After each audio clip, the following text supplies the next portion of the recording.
Right on time. Right on time. Oh, I've had too much McClellan.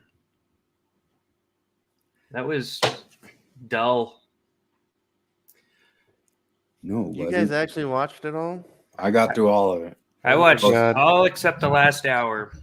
I watched like 3 minutes, and just like, I don't know, I had to go to work or something. Yeah, you had And the I kept right thinking idea. like, I should put that on, but instead I've been just watching classic Simpsons episodes that I already watched this year. You already watched the classic. I can't even. I get sad if I watch classic stuff like that Oh, nowadays. they're so good. You know Oh what? yeah, my wife was gone for a couple days, and I was just falling asleep to old Simpsons. God, it was great. Yeah. I watched the first episode and a half of the new Star Wars Jedi Lady show. Yeah. Because NPR gave it a bad review. What? They did? Well, I mean, it was weird. The review is weird, but like it must be horrible. Well, so this is the weird thing is I basically agreed with the NPR review because it just it's like this show is really boring, and Rosario Dawson is flat, just totally flat. Her performance, just nothing. And he's like, but I'm going to keep watching it, and I don't know if I'll keep watching it. But the thing that like the slowness, like for me, was like, oh, this feels like Star Trek, like they give scenes time to breathe, and you can follow what's happening because like just you can contrast that to the Star Wars Episode 9, where things just happen so fast. That was batshit. Like Mike Stacklasa has that joke about how Netflix should have the old man thing. It's like, this token will get you onto the Imperial Cruiser. Is that the one? Was that the one he called the cinematic equivalent to Homer Simpson's makeup shotgun? No, I think that was episode 8. Was it? I can't remember. I just remember that's one of my favorite. No, he's really comments. Because if you ever watch his Mr. Plinkett's, because like he did Star Trek movies before he did the Phantom Menace, and it really took off. And he did. That's right. I think it's the review to Star Trek 2009, and he does this wonderful gradient chart of what makes for good Star Trek, and it's a weird one where it's like green on the ends and red in the middle, and the spectrum is boring in action. Like Star Trek is good when it's all very boring or like all action, and then he plots out all the movies on the scale, and it's pretty spot on. That's funny. Oh goodness gracious! This is torture. Like it should have been the funniest thing ever. I know. Kissing LOLcow cousins, and man, was it a slog? But I actually kind of knew it would be a slog because I think McClellan is more boring in interviews than he is doing his TikTok hot takes. Well, I feel like he probably has a list of things that are off limits. Like he had to have told Dehlin, do not mention my political runs at all. Yeah. Did anybody bring up if men can breastfeed or not? No. It was all just... It was just him. It was Dehlin geeking out and being like, this other thing from the Bible is super bullshit, isn't it? And McClellan's like, all of the data would point away from that thing being not bullshit. Yeah, it was just... And then Dehlin being like, yeah, we're not trying to tear down anyone's faith. Yep, Dehlin just getting off on that. I mean, I didn't... Technically, I resigned from Thoughtful Faith, but it's because I keep getting banned for not breaking rules, and I think you didn't dump me, I dump you. Yeah. You didn't dump me, I dump you. I think it was a couple people just, or maybe one specific person constantly reporting you or whatever. I think so, and it's a third party too, and it's not somebody that actually participates in the group as far as I can tell. Yeah, it might be a fake account. Well, but also, like, I think Jacob is being chicken shit about it. Because there's things I asked him, like, what's the rule of breaking? Like, if this is breaking a rule, you break the rule every day, and I don't think you're breaking the rule. Like, it's just stupid, hypocritical double standard, but whatever. What was I saying? Oh, I was actually surprised because a lot of people were like, some people even tagged me and said, like, Dan McClellan's definition of faith is your definition, and like, well, it's not mine. It's what we were taught in church our whole lives. But that, like, weird. It's weird. Like, I agree with all the super lefties like Dan McClellan and Dennis Lang, because like they actually cop to faith the way that I keep asking guys like Jacob and Hayden and everybody, to do it, is like, admit it's faith. Just admit it's faith. Do yourselves a favor and admit it's faith. The point is that you can't prove it. And also, apparently, Dan said something I've agreed with forever, is that, like, you're undermining faith by trying to shoehorn this shit into reality, like empirical, like the way like Jacob and apologists try to do, where like, his whole thing is like, well, I don't actually have faith and I don't believe in anything supernatural. It's like, well, then you're in a bind, because none of this shit's real like that.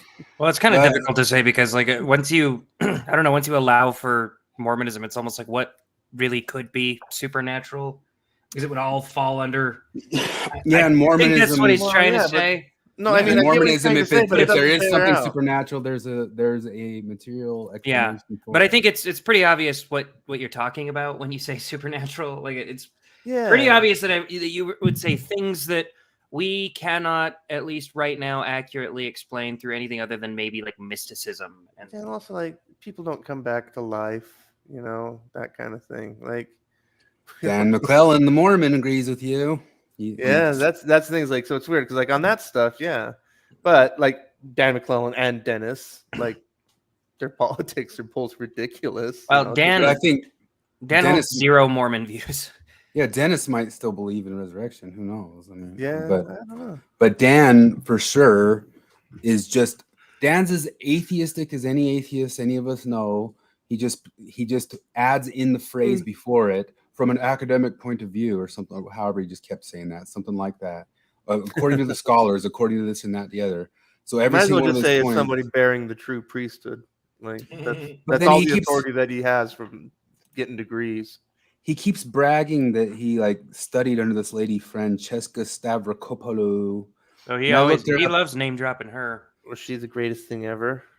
I looked her up, and she's like a big BBC contributor of like the hot Bible takes and all this sorts of stuff. And of course, she's like attractive and everything too. So I'm sure the BBC goes to her all the time. But she's atheist all the way down. And so like he's gotten his divinity school bona fides from a supersonic atheist who's really atheist. Oh, except she's able to see the metaphysics of everything in the Bible being some sort of a phallic or vagina symbol. She's pretty good at that. So is she a critical theorist? Yeah, of course. You don't think someone's going to be a critical? Hey, look, it's Mormon News Roundup. Jared was on Mormon News. You say we never hit you up. We talked about you for Mormon News Roundup. It's D-Vase. D-Vase. Yeah, how you doing? Yeah, go check out Jared and his wife on Mormon News Roundup. How dare you guys say on there that we were unpopular?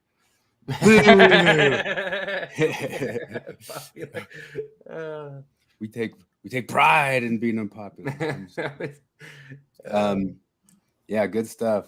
And that one's been growing up too. I mean, you guys are getting like 12 followers. Well, I mean, that's live right now, 13. But it gets up to like 20 or something, and enough listen, but people who matter listen. People like Troy Levitt and people like Mormon News Roundup and people like Christopher Shenefeld. Yeah, there we go. It's people, quality, not quantity. We trickle down, man. People who matter listen. As soon as John Dehlin starts listening, I'll blast my brains out live on air because I know I'm not saying anything interesting anymore. We get some Jacob Hanson's listening, and we get some Midnight Mormons listening, and we get some others, but they talk to me. But we're here for all of you, and we're just like the Never Nude. There's dozens of us. Dozens. Anyway, this lady's she looks like she's all over the BBC as the expert atheist biblical scholar, and I'm sure it's fantastic. When I want to like jump to the stuff he was saying right at the end, because like right at the end he kind of does the typical thing of John Dehlin says, "You're not trying to throw that Bible away like everybody says you are." And I'm like, whoever once said that? Nobody ever once said he's trying to throw the Bible away.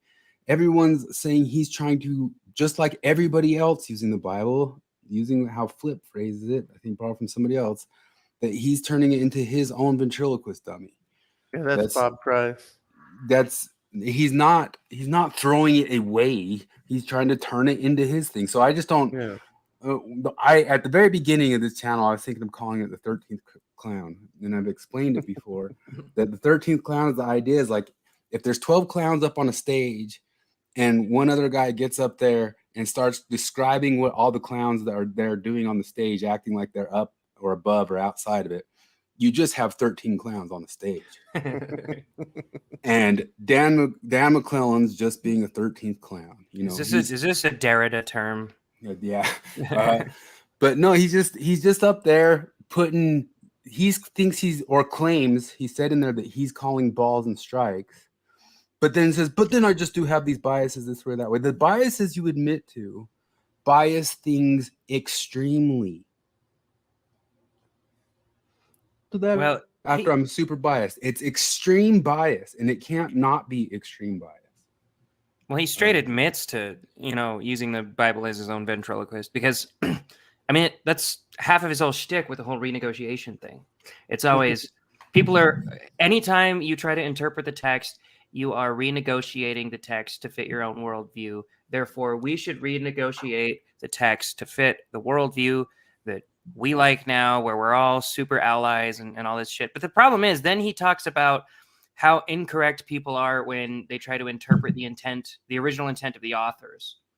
And I'm like, you're almost, it's like he sounds like there was no original intent of the authors. Anytime he's like, we're only renegotiating, but then all of a sudden, if you get the wrong interpretation, he'll tell you that's not what the author intended.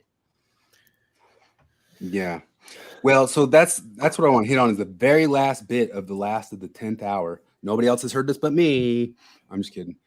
Somebody else might have gotten all the way through everything, but probably not. And I was sitting there banging. Even Dan McClellan was yawning his head off towards the end. You got to go listen to it. Tell me he doesn't. He just starts yawning and he can't stop yawning. And I'm like, yeah, Dan, I get. Like I would yawn if I was you all the time too. It's got to be like TikTok minute, 2 minutes, and then back to your Batman. And but he mentions death of the author, Roland Barthes. We talked about him many times. The death of the author. He just says it right out, which is basically saying that you're into this structuralism and post-structuralism, which I've called him out for his structuralism and post-structuralism on Twitter before, where he ignores me just as much as I'm ignored by the world here on YouTube. And he says it's whoever wields it. I'm not trying to throw it away. It's whoever wields it. I'm not here for anyone's faith crisis. And then John Dehlin goes, except if they're LGBT, right? He's like, oh, yeah. Have you got clips? Yeah, I don't have. I feel like there was it was watching live. Yeah, I was watching live. I feel like there was like a quota he had to meet where he told John Dehlin, mention my bracelet this many times per episode. Yeah. He brought it up anytime he could, and he's like, "Yeah, I'd like to let everybody know that I support the LGBTQ plus." Dan has a bracelet. He just has some bracelet. He always wears a rainbow blade. Did he have a scars for applause? Remember? But he, so I'm just talking on the stuff at the very end because it was like at the very roundup. I've got stuff from the first episode because it was already finished and I was able to take notes and all that sorts of stuff. But I was talking about the very end roundup, and they say they want to do a third part of like how a galaxy brain can stay Mormon. That's how John Dehlin put it. I didn't know it was the one I'm just kidding. That's the one I'm looking forward to. How does a galaxy brain stay Mormon? How does someone so goddamn smart like you stay Mormon? Because somebody because Bill Reel is he as smart as Dan or smarter? What's the verdict on that? Because we'd have to count the IQ points, man. We'd be counting IQ beans. We'd have to count the IQ. Of course. Which one's quicker to tell you that IQ is problematic? That would be Dan. Yeah, definitely Dan. It just reminds me of because if they ever write the scriptures of the Church of Dan, it'll have a story about and it's like Jesus talking to the people talking to Jesus, like, hey, guy who's so smart and so holy and so much better than us, teach us. You have so much to teach us, Master. So Troy noticed my book. I got the What? Douglas Murray War on the West book. I actually haven't read it yet. It's next on my list, but I got a really Douglas Murray. Yeah. fat Ian McGilchrist book right now about brains, and it's very. I got to reread every other sentence to soak it into my stupid brain. About brains? Let's see. Flip was X from Thoughtful Faith. Jared's a prophylactic rhetorician. He even made a joke that he overuses that phrase. I know. I got to that part. Did he? Yeah. Huh. So I use some phrases too much. The reason I'm drunk on neutrality is because I listen to the most neutral channel in the world, Mormon Stories, and listen to the most neutral man in the world who's able to examine his own biases daily and does it better than the average bear.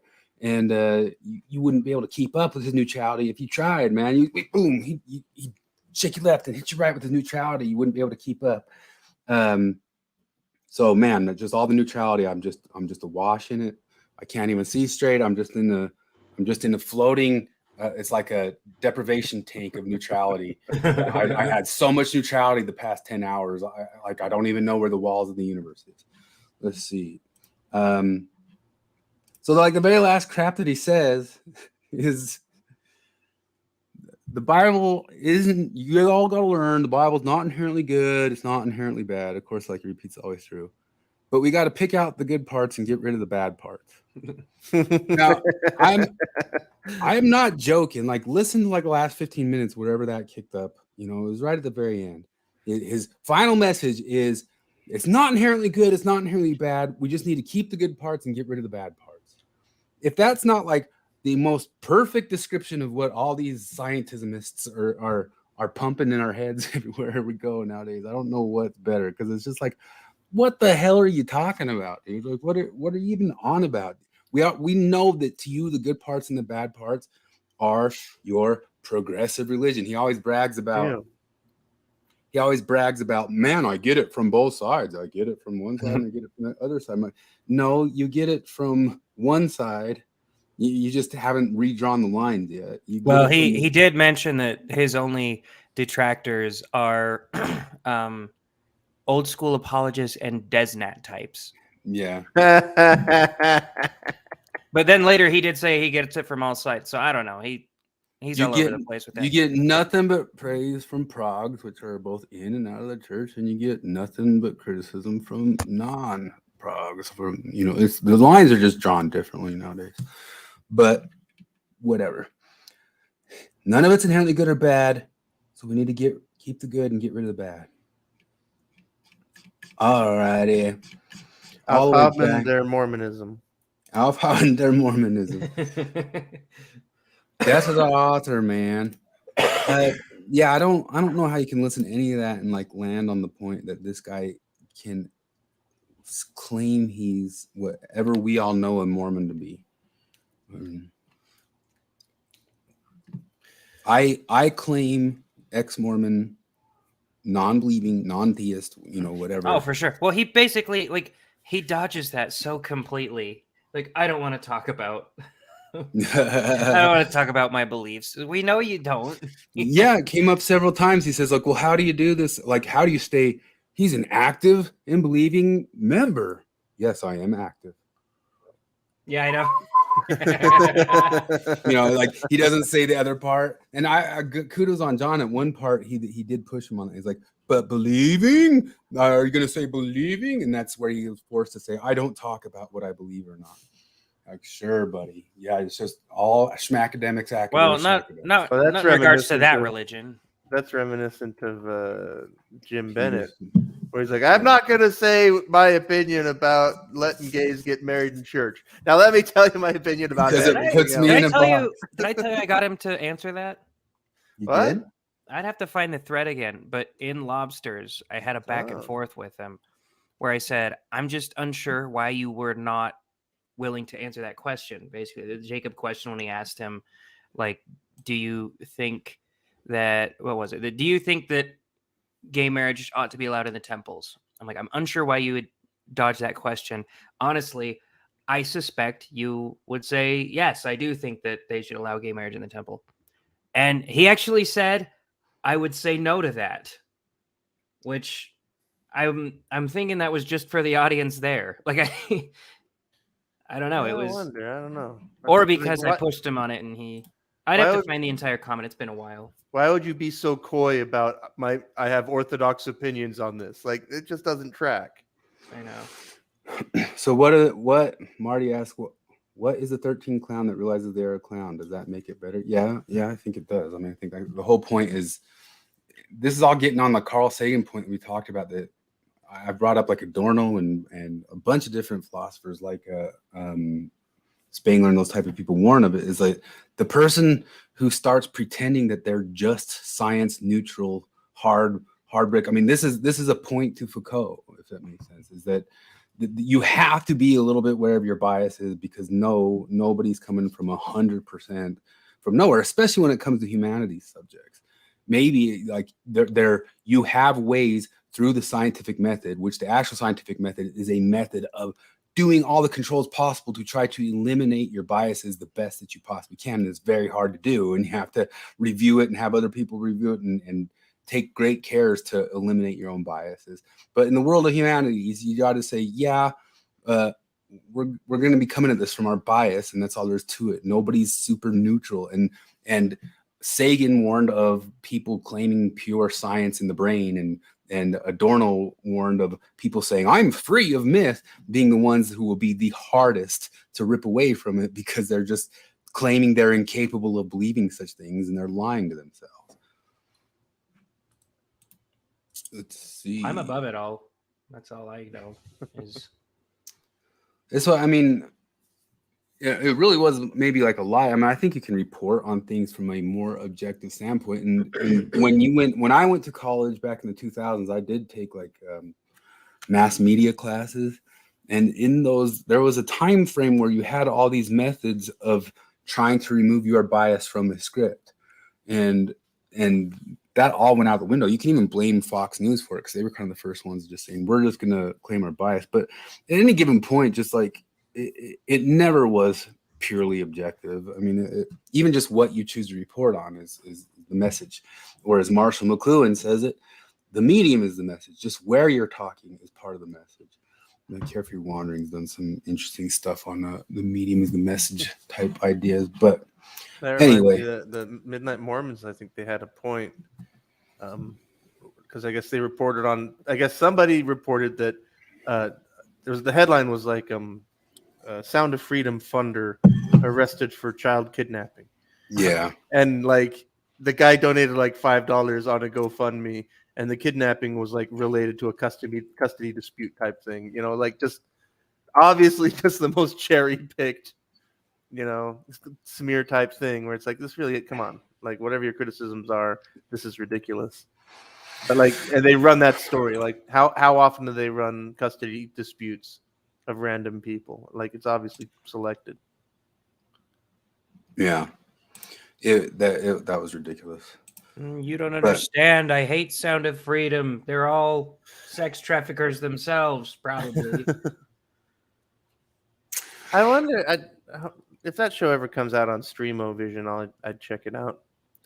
But I'd watch it then. I finally canceled my Netflix because I hadn't really watched it for a long time, and I kind of kept paying for it because my dad was using it. And then the other day I asked my dad, like, Dad, are you still using Netflix? He goes, well, what's that? I'm like, all right, I'm canceling it. I started watching that Johnny Depp Amber Heard thing on Netflix the other day. Oh, is that good? It's actually pretty good. Yeah. I was fully expecting them to try to run defense for Amber Heard somehow, but the more you look at it, it's just fucking impossible.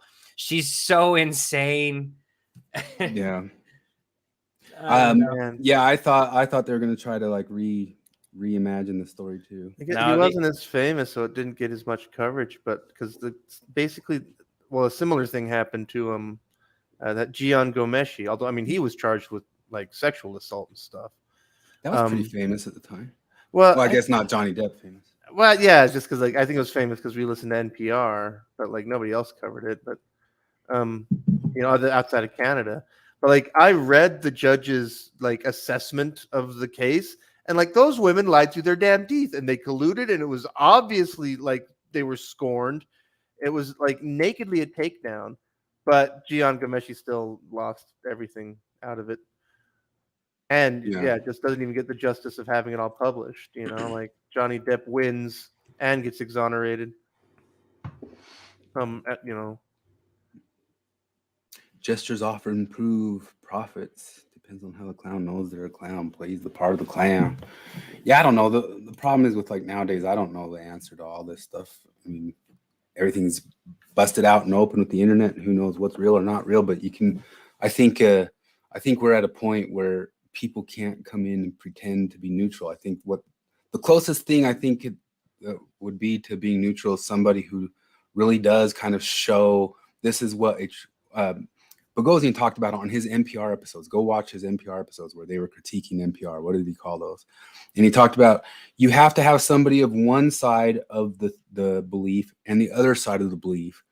And both of them need to be the true believers of the side that they're talking about. You can't, like all of NPR and even most of mass news media today is some expert like Dan McClellan who's going to tell us what Desnat thinks. They're not going to get a true believer of Desnat to talk if that is even a group. Yeah. They're going to have the expert who's a complete ideologue, Dan McClellan, tell us what they think for us. Oh yeah, all things reconsidered. I forgot. All things reconsidered. That's really good. Gosh, I feel like I'm delaying getting into the McLennan. Oh. I'm already really sleepy. You're already really sleepy? I didn't get a lot of sleep and I had to get up early today. Listen to this first. And you just heard one of them. So I hope you can hear me. I want to talk to, at first, I want to say how grateful I am to get to speak here in the fakest red state of the country. If you don't realize that, I tell people all around this country that we have blue states, we have purple states, we have red states, and we have fake red states, and Utah is the fakest red state in the country. And that's a problem. I know you guys have your governor. His pronouns are he, him. I saw that on TV.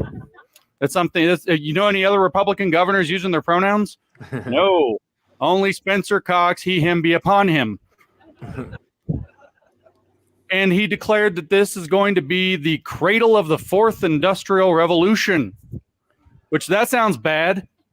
That sounds real bad. I'm sure if you ask him about it, he'll say he doesn't know what that is, has never heard of it. We know how that story goes. He doesn't know what the smart cities they're building in SLC here are either. Don't worry. They don't exist. This is a big problem. Utah actually is a very crucial state. You have huge resources. You've already heard from Trevor about how awesome the state is in all of its different ways, including your unique history, including your unique beliefs. This is a very, very important state, but it's also very important because it's been chosen for a variety of reasons that Trevor outlined to be the cradle of the catastrophe. Yeah. Huh? What was that from? It was just this last week on, I guess whatever this channel is, but Because it's in some dude's backyard. That's yeah. awesome.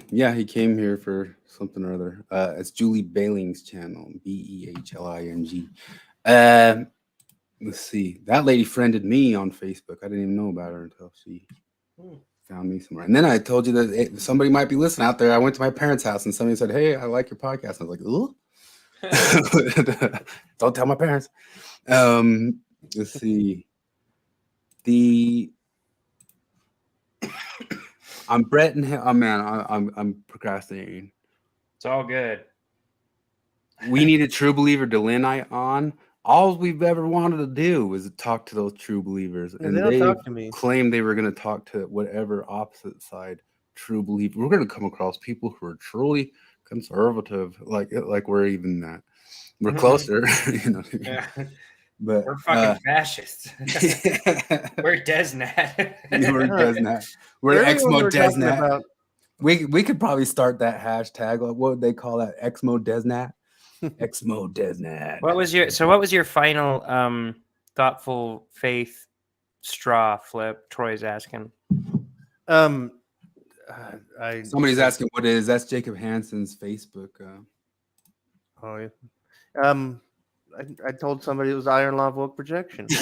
You know, he said something. You know, they always make the same insinuations about far right, and fascist, and racist, and all this. And I said, you know, iron law of woke projection. You're a shill for a racist and sexist conspiracy theory. Personal attack, I guess, even though people say shit like that all the time. Shill. Yeah, that dirty word.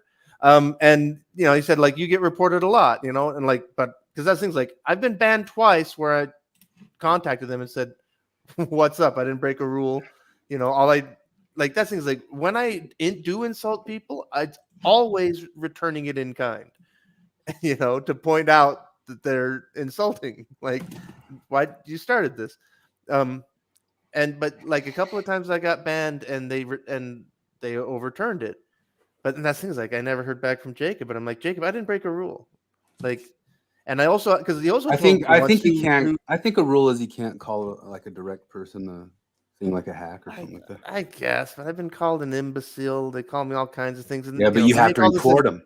You have to tattle. I guess. Well, except that I know they see it. I know they see it because they comment on those threads. Yeah, and you know, and also like reporting is for mega pussies. It's also just the whole thing's like how big is the difference between an insinuation and just saying it, you know?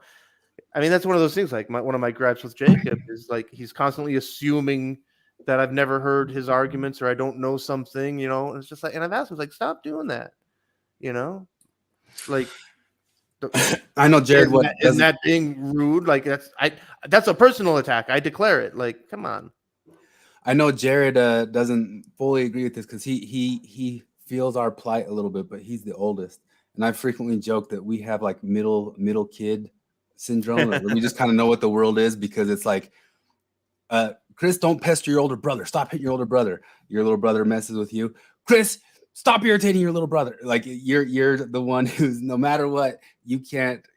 You know they don't. The older brother, the oldest, gets the benefit of the doubt, and the youngest gets the benefit of the doubt. See, I think I just got the same exact. I think I just got the same exact thing, but as the oldest, because my mom was the youngest, and her brothers were assholes to her, and so she has. I call it the underdog syndrome, where she will always side with the underdog in any situation. Like literally, if we're watching a game, she's like, "Which team do you like? Is it the orange team or the white team?" We'll be like, we like the orange team. And she'll be like, which one's less likely to win? We like the white team. I like the white team. But that was always what it was growing up. And so anytime anything happened at all, I'd hear her yell my name. My brother would call my other brother a douchebag from upstairs. And I'd hear her, Jared, what? Where did he hear the word douchebag? She's like, I don't know. He rides the public school bus, Mom. What do you think he hears? You're lucky that's all he said. But I get blamed for everything. So maybe everybody just feels we're always all getting blamed for everything. And but we should start a Facebook channel. Just kidding. I wouldn't know how to run one of those. But that's thing to their credit. I mean, you know, that's one thing I've seen enough and I've thought about enough that like there's no winning, you know, like the whole I mean, just look at LDS Uncensored. The whole thing, the point is uncensored. And literally all it is one evangelical spamming the page and people saying, why don't we stop him? And the admins say, it's uncensored. And then it's just people talking about how much they don't like the spammer. And the page is completely meaningless now. You know, we saw we were on Eric Weinstein's official Facebook page, and we watched that turn into. That's actually where we first met Dennis Lane talking all the time. But oh yeah, that's right. That page turned into hot garbage and nothing that like you'd hear out of Eric Weinstein's mouth. But yeah. Anyway, it's like Richard Dawkins' page. Jeez. Oh yeah, that got ridiculous, and he had no idea what was going on. Clearly. Marty says she's bugged that Thoughtful Face is the only post that comes on her Facebook feed. That's true. Like I get him constantly. Facebook to me is only now Thoughtful Faith and Latter-day Lobsters like that. I don't think Facebook's good for anything else at this point. It's a little bit of a messaging in the message groups. Like I use it like a text message machine, and other than that, that's it. I don't see any of my friends posting on their kind of regular stuff. But that's what it all devolves into. But that's what happens in the future, man. The only thing that survives out is church stuff. It's a good view, like that apocalyptic wasteland of Facebook. That's the apocalyptic, after the cycles, that's the apocalyptic wasteland of everything. Gosh, Dan McClellan, why'd you do 10 hours? 10 hours. Yeah, we have to at least get started. Oh no, I'm just kidding. Okay, so I'm gonna. Stop. I take notes. And if you want me to go to anything, this one I do have timestamps on the first one. If you What's our safe word for if we need to stop? prophylactic? No, that's too Rhetorical relevant. prophylaxis. That's way too relevant. Put on the prophylaxis now. That's like having your safe word during sex be "fuck me harder." That's a terrible idea. We're watching Dan McClellan, and you want rhetorical prophylaxis or any other rhetorical bullshit to be your safe word? Man, there's so much other stuff going on. The Midnight Mormons, they did an episode that kind of. You remember Norm Macdonald's safe word? Mm-mm. He made a joke about that. He said, "My safe word is boring." The Midnight Mormons pulled up that talk by Jeffrey R. Holland, where he holds up the book, and to me, it was one of the more annoying talks in like Mormon history. I remember that one. He held up a book and says, theatrical. Yeah, he says this was the book that they had in their hands, and of course it wasn't. Nobody would like be carrying up to the place holding in their hands a book that was that old. But secondly, he just goes into this thing of like he would not deny this book to save his life and all that sort of stuff. But what shocks the Midnight Mormons, like if you watch the episode, they have the talk memorized. And I think that talk is one of the most garbage talks. And you guys were already unchurched by that point, I assume. Yeah. See, because I was on my mission like when that talk came out, and I was in the MTC, and people were listening to it day in and day out. That's when Holland. They have it memorized. They say that's a lot of people do, and Holland became everybody's favorite. In fact, he came to the MTC while I was there, and he's just the most theatrical, and it always feels. I don't know. It always feels kind of fake. Like I allow him. Obviously, do you want to know my favorite? I give him more leeway than I should to like have their beliefs or kind of do all this sorts of stuff of like saying, oh, there's this reason and that reason. But that talk in particular misframes what happened in Carthage jail so badly, and talks about it in this fiery, just pumped up like, whoa, he had a chance to like stand up and say, I deny Book of Mormon. Okay, you're free to go, Joe. Like, that's not what was going on there, and you guys know that's not what was going on. No, my favorite apostle from childhood, Richard G. Scott, and it's because he's like the anti-Bednar, right? He refers to his late wife, who he actually never remarried. He always refers to her as her first name. He calls her Janine. Bednar calls his wife Sister Bednar anytime he mentions her. And a lot of the apostles do that. They'll refer to their wife as sister whatever. And I remember it struck me when I was a teenager hearing Richard G. Scott sobbing, talking about his wife who had been dead for 10 years. And he called her Janine. I was like, what did he just say? Oh my God, yeah, that's his best friend, and he's in love with her. Of course he's on a first name basis with her. He doesn't call her fucking Sister Scott. My favorite was what's his bucket? David B. Haight, because he was the oldest one. And because I just remember when I was a missionary, the conference, where it's like all the talks were just the most boring, dumb thing. And then David B. Haight got up and just basically for 10 minutes was like, music is nice. and I was just like, it was such a relief to me. I'm like, oh my, it's just not, like there was no preaching. It was just like, the singing is good and the hymns and everybody like, He didn't throw in at the end. And you better stop cranking it to porn. Do you want to know what? The type of like kind of half sweat I would get into when I was like forced to sit through a conference and like there was still an hour and a half left to go, and I was just like, oh! I haven't felt that in a long time until today, listening to these, and I'm like, what's? Well, Flip's the one who always says it's all just church, but I wasn't even thinking on that level. I was just like, it's been a long time since I've felt like I have to sit here and listen through something, and but anyway, let's go down there. His big plan is tell me when if you want to watch a clip of any one of these ones, because I do have numbers, but a lot of it's bleh. The first 3 hours of the first 5 hours is basically his story again, which I heard before over on Mormon Book Reviews and another channel and all that sorts of stuff. His big goal is to democratize access to. Those are hot button words. Like he's saying, like he wants to democratize access to biblical study, but people all over this country are already using that terminology of democratizing access to pull activisms that are crap. But and like the hilarious thing is that ironically, the politically conservative Robert Price has actually been doing that for like more than a decade, where he just does Bible scholarship, Bible answer questions. And I was gonna mention earlier when you talk about like the whole idea of neutrality and how bad most people are at. Like again, I think Bob Price is a great example. I think anybody can get closer. Job. We can all do better at neutrality. I'm not saying that there's no moving towards more. I'm just saying that like.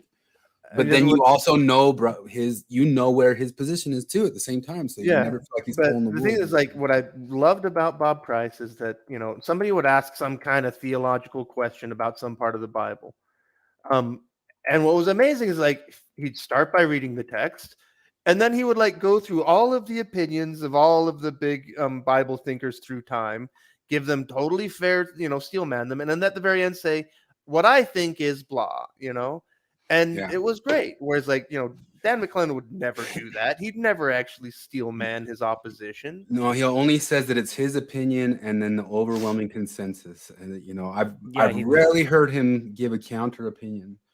And we know that they're out there. In fact, Dan Ellsworth and Jacob on a channel with that Auslan guy, they at least show that there's definitely other people. There's people who even agree on certain things, but not what Dan's saying about them. There's this point of view.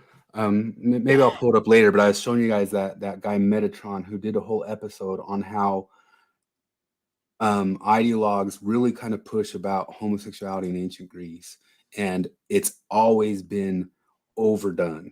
It's always been overclaimed and but one of the things that Dan uses to say that the evangelicals are overclaiming on homosexuality, just saying that they didn't view homosexuality like that. It was actually just a man using a slave or using a whatever sort of thing. But that's actually some of the same argument of like saying to the people who want to say ancient Greece was a gay paradise. It's like, that's also the argument against you guys who try to claim ancient Greece was a gay paradise. Like you're arguing for that position, Dan, that people say, hey, you guys have oversold your hand on ancient Greece being a gay paradise. They didn't think of it like that. This was pre-1782 when Baron von Stucker created homosexuality in a lab accident. That's such a Foucauldian thing. I mean, he doesn't get it till way later, but we're talking about now. But the whole concept, if you've ever heard of people saying that like ancient Greece, they didn't see the color blue. Yeah. They make that claim because they didn't see the word blue in whatever limited writings that they have anywhere. They don't have any examples of it. And that's such a Foucauldian idea that until somebody spoke the word blue into the world, the blue just didn't exist or nobody saw it or nobody Is that how really stupid people attempt to look really smart? It's really what it is. So Foucault said that nobody knew or thought there was any differences between the two sexes until like 1750. Yeah, but he's lying. Yes, he's not stupid. He's lying. I'm saying that people that like swallow that shit wholesale, people that actually say that, well, they didn't have a word for blue, therefore they didn't see blue. You would act. I swear to God, I don't make claims on your intelligence very often, but you'd have to be stupid to believe that, right? Like but not just stupid. You have to be stupid trying to be smart. Well, like, I am so. I don't know. It's one of those things Dennis Prager would say, like about a claim. I remember him saying something about chickens and eating meat on a Penn and Teller show. But Dennis Prager says, like, that statement is so stupid that you have to have gone to college to say it. Yeah. And there's so many of those. And Foucault was kind of the king of these. And people contested these all over the place. But this is the Foucauldian genealogical method. I brought it up before. But the whole thing is like, you can get hyper specific about details. Like, what really were the details of that guy who raped the girl in the village? Did he necessarily rape her, or did he just do this other sexual act that isn't so rapey and has been done a million times? Like, get really, really specific, like Dan's getting specific. and then like throw out a ton of whataboutisms. Like, oh, in ancient Rome, and sometimes somebody had like a young boy husband of 15, and just say that like out of the blue alongside, and nobody got mad at that, and nobody got mad that somebody would whip their horses. But also, that wasn't Oh, whole other homosexuality thing. or animal cruelty. They didn't actually have a name for animal cruelty back then, so So why do we actually care? Specific acts of cruelty to animals might have existed back then, and we can. Oh, and also they used to have a law that you couldn't eat lobsters, and we got rid of that one. Why? It's arbitrary. Who's to say what to say? Who's to say what to say? And that's the whole genealogical method. And I had this meme. It was like this Foucault's head of just going, nobody can compete with my genealogical method, because it's such like special pleading.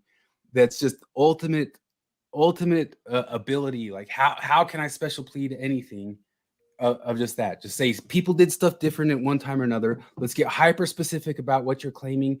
Let's claim to think that there's concepts in the past that there's no way to really know what people thought or not. And then on top of that, just say, well, then why did we get rid of this law? Or why did this country have this law? Or why did these people have that law? Or why? And it's just, pure relativism. And therefore Foucault can rape kids, leave them alone.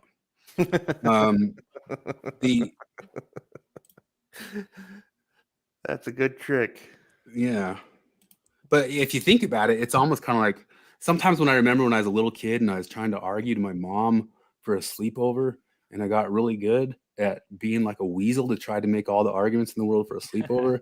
Like you'd suddenly find yourself like coming up with these arguments, being like, dang, I'm coming up with some dang good arguments here. And it's kind of like anybody who really, really, really wanted the world to let them bang kids would probably have landed on Foucault's genealogical method. Oh yeah, it's not brilliant. He just really wanted to do that. I had this friend, I remember, that it made me realize that bullshitting is not something that requires all that much intelligence. It requires you to be like way middle of the road. Like you could be a midwit and be really good at bullshitting as long as you do it to people who either have low self-esteem or who already like you. Because I remember his parents telling me like, oh, he could sell water to a drowning man. And I was like, I know him and I don't see what you're seeing right here. And he was actually really bad at why. I remember one time his dad asked him if he's like, what was the question? It was, hey, we're missing a couple forks. Do you know where they are? He's like, I don't know where they are. Why would I know where the forks are? I didn't take the fork. I don't know. Maybe somebody took them. Maybe somebody stole them. He's like, maybe somebody stole 2 forks. Yeah, I don't know. I don't know, Dad. Maybe somebody came in and stole 2 forks. Who's to say? What to say? One like, time in Athens in 18 diggity do, 2 forks did disappear. He's like, what? Are you telling me somebody broke into our house and stole only 2 forks and then left? And he's like, Dad, I don't know. Why are you accusing me? And anyway, then his dad was actually pretty convinced by it and left. And so I was like, so where'd you put the forks? And he was like, oh, I didn't take them. I was like, why the fuck didn't you just say that, man? You're telling the truth like an American Pie character trying to lie, but let the camera know that I'm lying. So here's a contradiction in the homosexual claims, that because he's pushing that homosexual thing. You all might have heard it, because if you listen to any of his stuff, he says the same thing. He's had like 45 TikToks on it. And it's always the same thing. And he says he's writing a book on it. And he went over it probably twice in this episode. And the whole thing is none of the Bible talks about homosexuality because it was talking about a very specific act, which was guy on top, other dude on the bottom, sort of slave situation. They didn't have a concept for homosexuality like that back then. And then who's to say what's to say, because they used to say no lobster, don't eat lobster, or something like that. You see, in ancient Greece, it was only the butt fucker. It was the butt fucky who was the bad guy. The butt fucker, he was the man of the relationship. He was drilled into the man's asshole, so he was all good to go. But you got the butt fucky who's receiving it like a fucking broad. He was the bad guy. So like the ancient Greeks, I mean, they just had sex with little boys, but they didn't have a concept of twink. No. No. They just didn't have that. But here's the contradiction, because he says and claims that we now know that homosexuality is innate and immutable. What? So it was always there that a man could be in love with another man, but the society at large just entirely was incapable of recognizing it at all. They could only recognize slave boinking. It was pre-enlightenment. It was pre-enlightenment, so it's just they're too fucking stupid to realize that some people like banging dudes exclusively. Like Now think about this. They had no concept for what was happening there. If you have two little, like, give a little girl. And I wish I knew what was happening, but I don't have a word for this. This feels kind of gay. What's that? I have no idea. So let's think about this, like, because we're talking about like the Foucauldian idea of like until a word was spoken in the world, the I did it didn't exist me. If we gave like a little girl just like two boy dolls to play with, and that's all she had is the two boy dolls or whatever, at one point or another, would she say, well, these two dolls just one day playing, say, are in love with each other today? Like, it would just be like a natural human thing to think like those two like each other, they're in love with each other. Like, don't tell me because it wasn't spoken as a thing into the world that no person 2,000, 3,000, whatever years ago thought, well, I think that guy loves that guy. Well, Don't tell me that concept didn't exist, especially if you're going to make the claim that it's innate and immutable. Have you ever seen The Invention of Lying? Yeah. Oh yeah, That Ricky Gervais thing. And there's that great part where I realized that, oh yeah, he wouldn't have a word for lying because nobody can lie. That's for anybody that doesn't know. The premise is you're in a world where nobody has the ability to lie. Not only that, they pretty much have to say what's on their mind at all times. And at one point, Ricky Gervais is going to the bank and he knows he's broke, but he's going to take his last couple bucks out. And the lady goes, our system is down right now. Could you just tell me how much you have in your account and how much you would like to withdraw? Because obviously he can't lie. But that's the moment when he figures out what a lie is. And he tells her it's like, oh, I have $60,000 in there and I'd like to take it all out. And she goes, okay. And then the system comes back up and she's like, huh, it says you only have $15, but you said you had 60,000. So it must be wrong. And she gives it to him. Anyway, he tries to explain it to his friend later. Nobody else can get it. And instead, he can't say I lied because that concept doesn't exist. They don't have it. But he explains it by saying, I said something that wasn't. And I'm like, oh, that would be probably the best sort of rudimentary way for a guy who's just discovering what a lie is to explain what a lie was. Anyway, the point is he didn't have a word for it. Yeah, exactly. That's a good point. He still could understand what a thing is, and yeah. There's no word yet, but the Bible doesn't say anything about this. Watching the porn on the computer, guys. Also, I'm positive that's bullshit. They had to have had a word for it. I don't believe him. Well, here's this video. But even like because one of my all-time favorite words of all words is there's a Yiddish word, farpatchkit, and supposedly it's the word the only Yiddish have. Maybe that's true, maybe it's not. But farpatchkit is an adjective for something that was broken or made worse in an attempt to fix or improve it, which is something everyone has experienced. We understand that concept. We have that concept. Even if we don't have the word. So, John McWhorter was on with Bogosian this week, and they actually got caught up more in linguistics and words than they actually did talking about woke stuff, which is really interesting. And McWhorter talked about the word wipe, that the Swedish don't have a word for wipe. And like wipe a board or wipe, even wipe your butt or something like that. They have like remove or clean or something like that, but wipe doesn't like directly translate. But it's just like the word schadenfreude. They don't wipe their butt. Yeah. But it's just like the word schadenfreude does. But at the same time, too, it doesn't mean that they don't understand what a wipe is. All their windows are dirty. Their cars. We don't know. Somebody help us. We need to get this guy to come here and give us the word. They have to get out every quarter mile with a rag.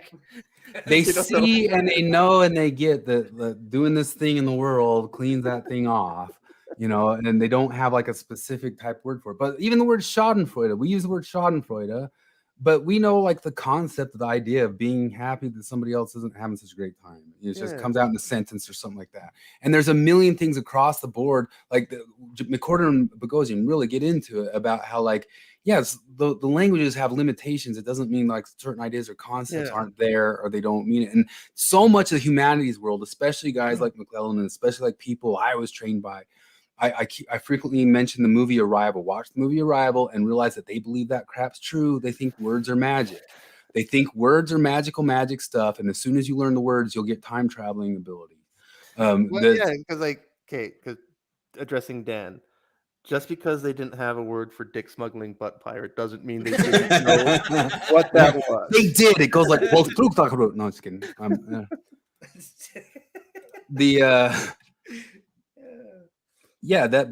That's such a huge concept, and Foucault's played with that idea so much, but they have it everywhere in that stuff. It's also the same sort of deal you'll hear when they kind of go trying to make claims that like monogamy didn't exist until 1950. The central family didn't exist until this time. Christmas didn't exist until this time, and it's women's all just traditional like, role wasn't in the home until 1955 when television told them so. it was invented by Sears. Yeah, and it's all such bullcrap. It's funny he starts talking about how patriarchy came along and ruined some of this stuff. I love it. I'm not kidding. Like, I 100%. I don't think. I mean, I'm not overstating it. The way they talk about patriarchy is the way Nazis talk about Zionism. It's just this magical boogeyman that's responsible for everything they don't like. This episode, I won't play a ton of it, but watch. I won't play any of it. I mean, we'll just get it on. But it's not an opinion, at least in any public reality. But unfortunately, we know that there are people out there that choose to look at history through the prism or lenses of their own ideologies. And watch that episode. This is called Metatron. He's got a really good channel. He goes over a lot of stuff like he goes over like the Netflix channel on what they got, what they tried to pull with Cleopatra, you know, because he knows like a lot of different like historical stuff like that. But we've been washed for years and years about certain claims, even stuff that I kind of just assumed it was that way with the LGBTQ people. Even Plato wasn't so like, he turned his back on talking about saying that stuff like that should be that way. And all that sorts of stuff, he talks about like in the art, and they find like one little piece of art. And we're going to get to this where Maklelan talks about apologists, and Jared was the first one to notice this. He talks about apologists trying to find whatever little thing that makes it still barely possible, and then that interpretation still being possible is just barely good enough. And that happens so much in this world of LGBTQ stuff. Like he talks about like they find all sorts of art, and this art might have some sort of homo whatever picture inside the art, and they say it was ubiquitous everywhere. And you actually look at the percentages of the art that it's in, it's like way under 1% of the art, you know. And I think I saw this a video. Good one. It's a good one. Watch it. It came out a couple months ago, but I was just sending it out there for everybody else to go check it out on their own time. But I mean, he goes in a lot of detail about the stuff that gets overlooked and the stuff that gets pumped up. And we watch Dan and friends on Twitter do that all the time when they're trying to renegotiate the Bible to what's good and not bad. No, it's just hilarious because I saw him make that claim. Like, it was the perfect succession of videos because I saw him make the claim that Jonathan and David could be gay lovers. We don't know. It's not impossible. There's nothing indicating one way or the other.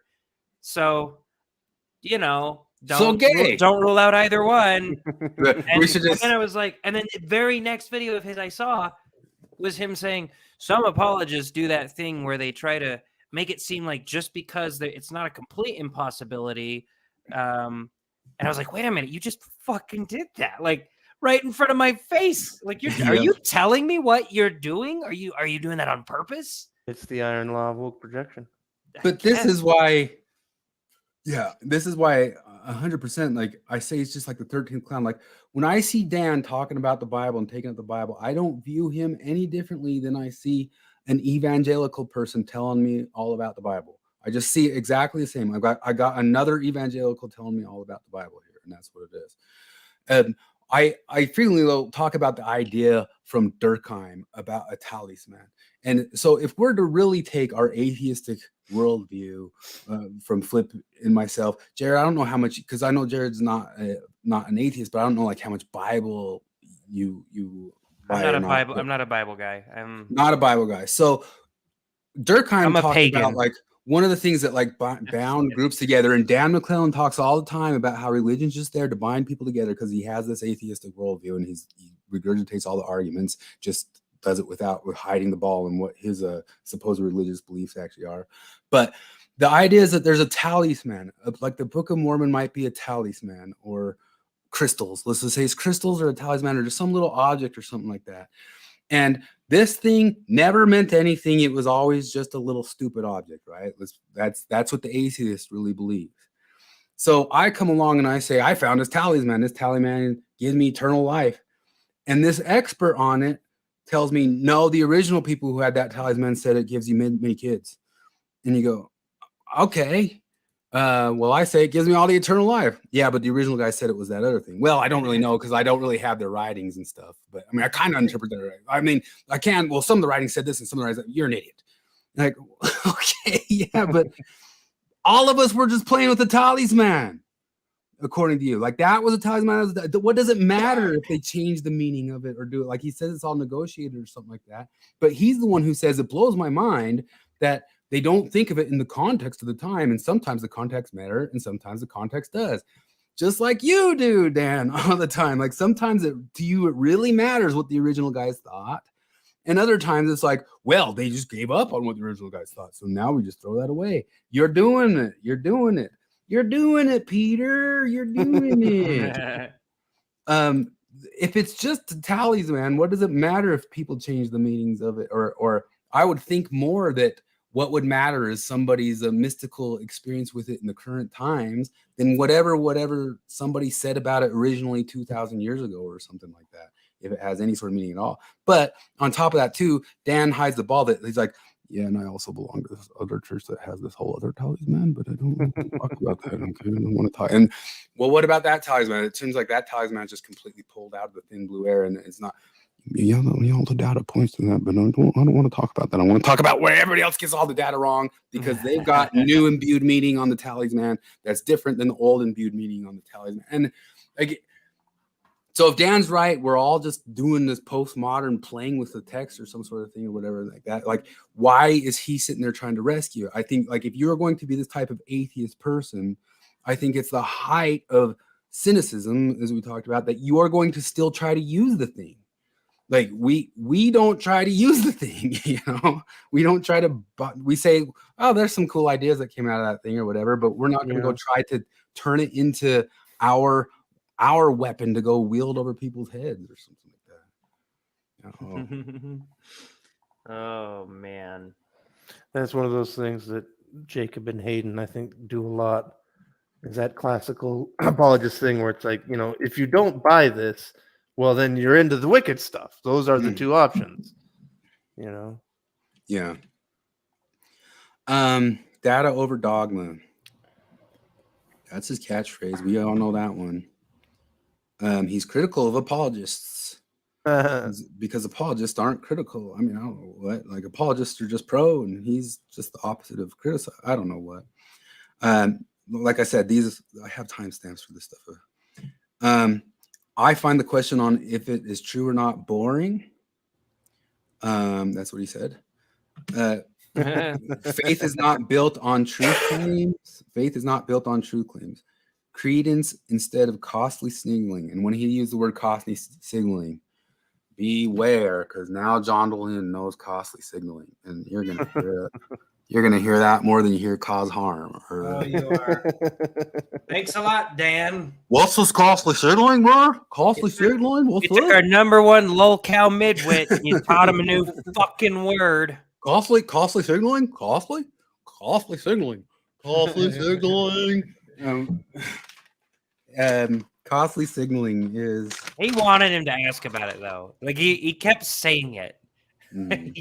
He kept. Well, but it is one of those words that Dan says all the time. If you listen to his TikToks, he says boundary maintenance and costly signaling. Says you're just doing right-wing authoritarian boundary maintenance, costly signaling, and rhetorical prophylaxis. It comes out just as much as those other words because, you know, claims that's all the right wings ever doing, not like the left wings ever. People who don't agree with Dan get all of their opinions from the Republican Party. Oh yeah. That's the whole other thing. He talks about like stop imbuing to these old people any sort of current modern day thoughts because this is a different time. The guy who thinks the Bible is basically a 2023 Democrat. Faith is not built on true claims. Credence instead of costly signaling. Boundaries and cohesiveness and rhetorical goals. So he talks about all the sort of ideas that we've kind of generally talked about how religion serves in a sociological way to bind and blind groups together, and for that sort of cohesiveness, rhetorical goal, group, whatever. He's obviously looking at it from like a pragmatic standpoint and thinks that stuff should move towards a more pragmatic or current day Jewish viewpoint of how you can be an atheist and still be faithful. What are the words mean? The words is Jacob right? Words don't mean anything, man. Yeah. What does anybody even mean with anything? That's one thing that I was thinking about this week is how very similar Jacob and Dan are in a lot of their the way they go about their apologetics is because they both play that word game, which basically like I'm the one using the words right, but I'm suspicious of anyone else's word usage, you know. John said he envisioned a "Let's See It" for John Corbett from the Mormon Church. That's the guy who's talked about activism against the church, and he's like, "Where's my Let's See It? All right, let's see it," because that's a Dan's catchphrase of "All right, let's see it." But he wants him to start doing it against church members because that would really make John Dehlin giddy and happy, and it would make him giddy as a schoolgirl. But he says that he's not into that because it's just not really an interest to him, and his audience is more a bigger, wider Christian audience. I don't really take on the church because he knows he keeps talking about like I've never really gotten in trouble. And it's like because you've never really taken it on the way you take on like evangelicals or anything. Well, and also I think Mormons they're are not excommunicating people for you know, they don't want another Kate Kelly New York Times thing. Yeah. well. Plus, Mormons are notoriously conflict averse. There's probably a bunch of people in his ward that hear the stupid shit he says and want to tell him he's a moron, but I can't do that. I wonder if he actually goes to church. He says he's on the ward council. He said for a while he was the teacher of the whatever class, the gospel doctrine class. I don't know, it's so weird. He says, I stay in my lane. I'm careful, harmful. He said that he's got imposter syndrome. Good. It's a good instinct.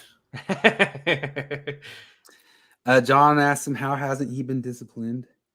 And he says, well, Mormonism is not really an interest of my audience. I don't really find it particularly interesting. Then he asks him, what the hell are you doing translating? Isn't everything already all translated? And he goes into detail about the stuff that they'd still translate, like finding people out in the wild who could help with new translations and translating whatever book you could imagine or hymn book or whatever. He talks about King James being a historical accident and the church kind of going back and forth of making King James necessary and not King James necessary. Some of this stuff's like kind of interesting, like from like a point of view of why they choose this or use that or whatever. He says the first thing he starts saying that he dares to say against the Mormon church is that he thinks institutional interests take over. Oh, do they, Dan? But he says that 3 hours and 26 minutes, but that's slipping into things I shouldn't be saying. Hardcore. Hardcore. Did you have a conscious crisis? He says, well, I had some systemic concerns.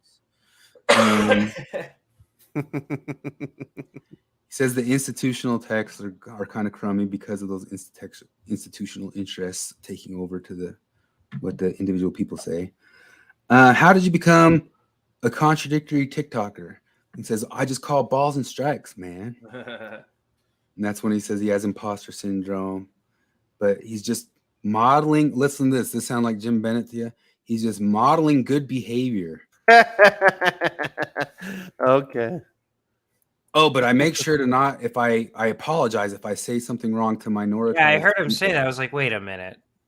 What are you talking about? He'll only apologize if he says something wrong to a minoritized person. I had exactly one interaction with Dan Maklelan on Facebook, and it was my first interaction with Dan Maklelan anywhere. And all I did was link Thomas Sowell, and I got banned. Yeah.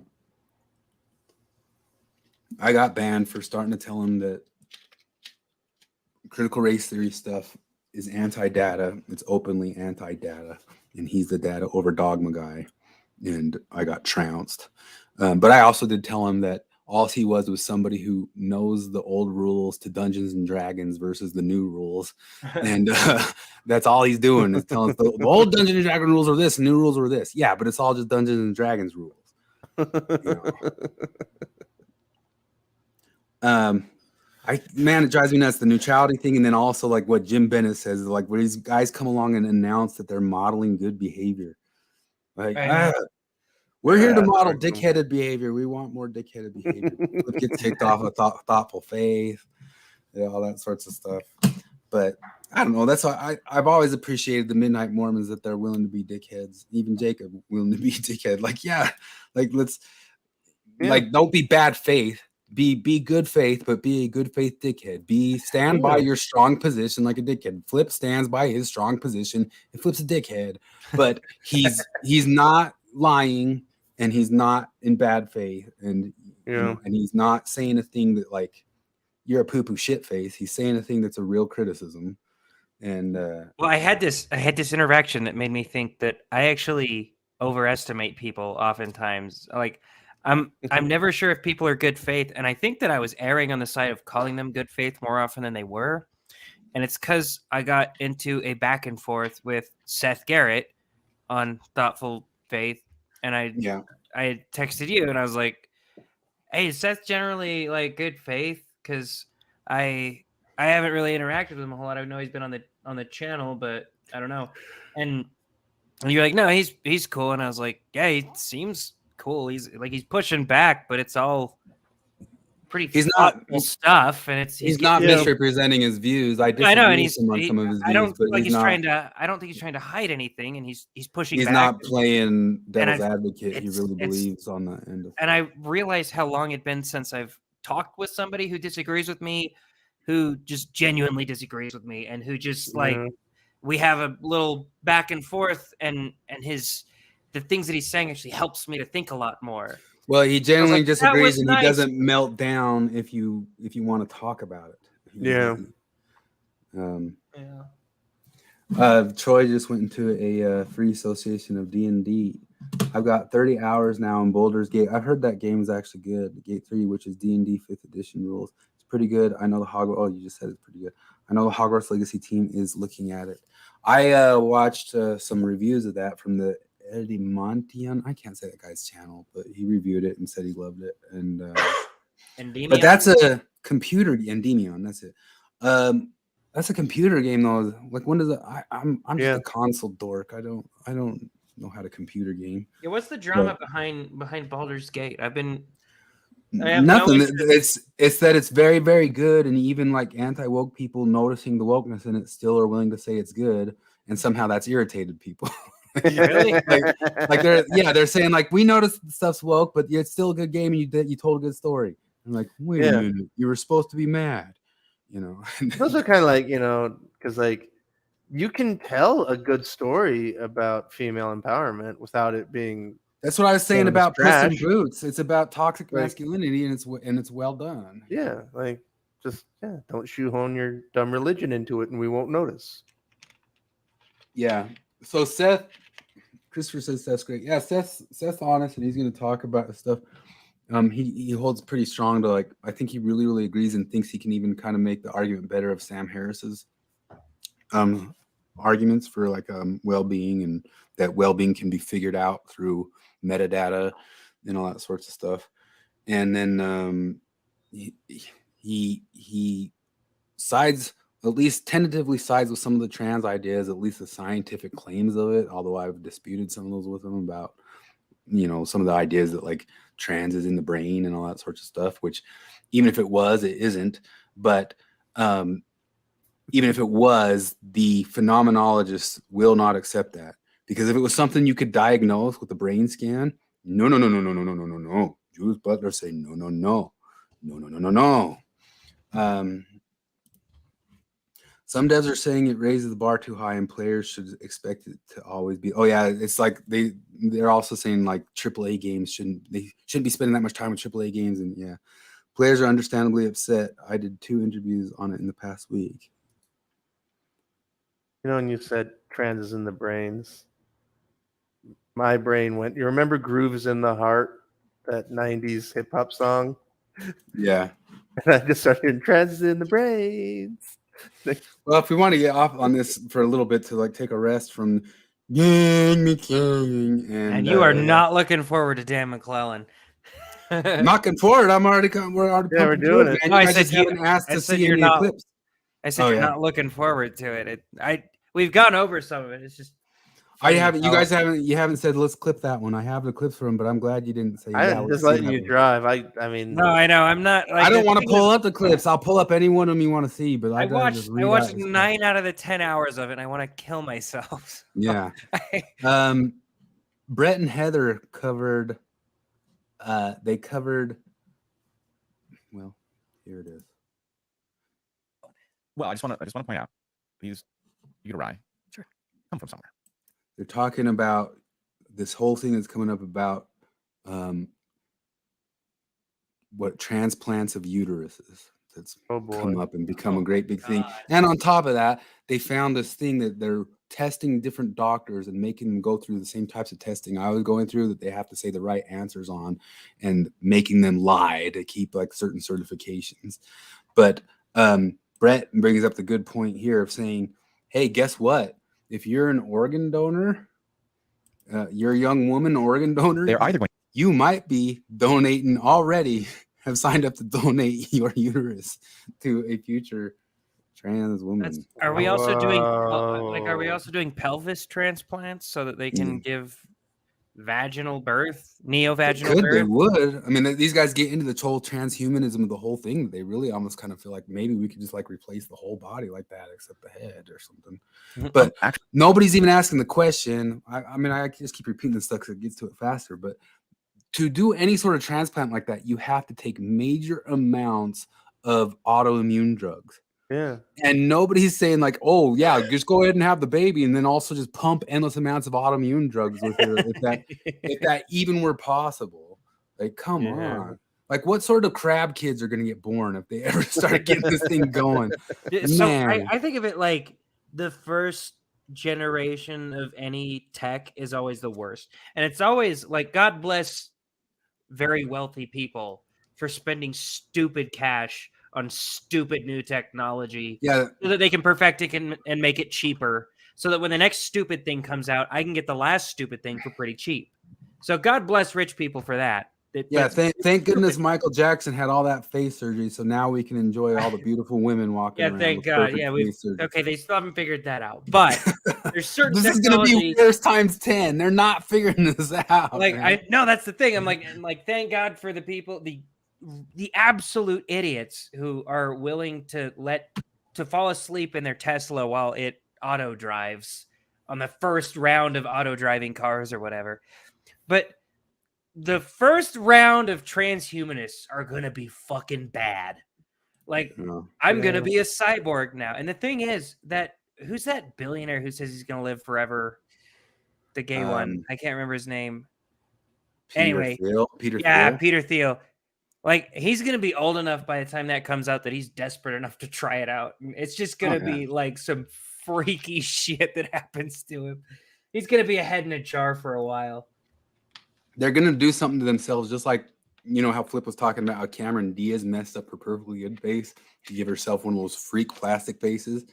They're gonna start doing that to their bodies, just like saying, I've got a perfectly good arm here, but bionic arm it is. But the defects on that is going to be like, it's going to wig out and strangle your wife in her sleep or something like that. It's going to be controlled by the central mainframe. It's like a stupid phone that like drops your call way too often because it's not perfect yet.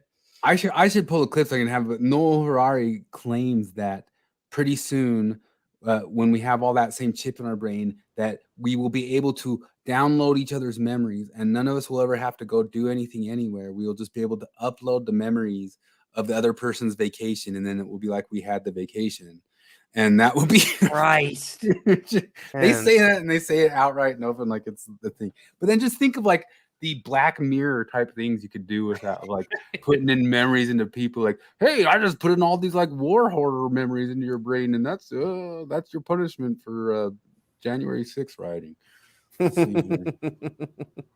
Christopher says the Amish are looking more and more wise. I think we discussed this a couple weeks ago where we decided that the Amish were just like a century off. Like if they would have decided that 1980s technology is all you're allowed to have, then they'd be just fucking golden. Yeah, we're 1980s Amish, man. We're just gonna. If it's not on JJ McCullough's channel, you're not allowed to use it. Let's see here. You can actually take the quiz.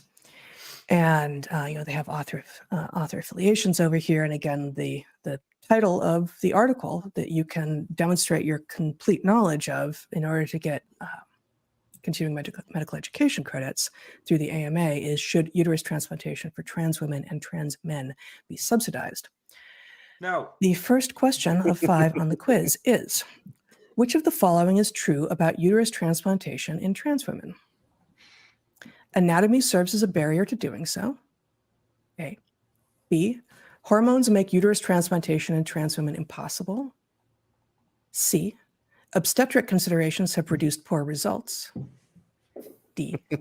No uterus transplant has been performed in a trans woman. Obviously, at least one correct answer to this question is A. Anatomy serves as a barrier to doing so.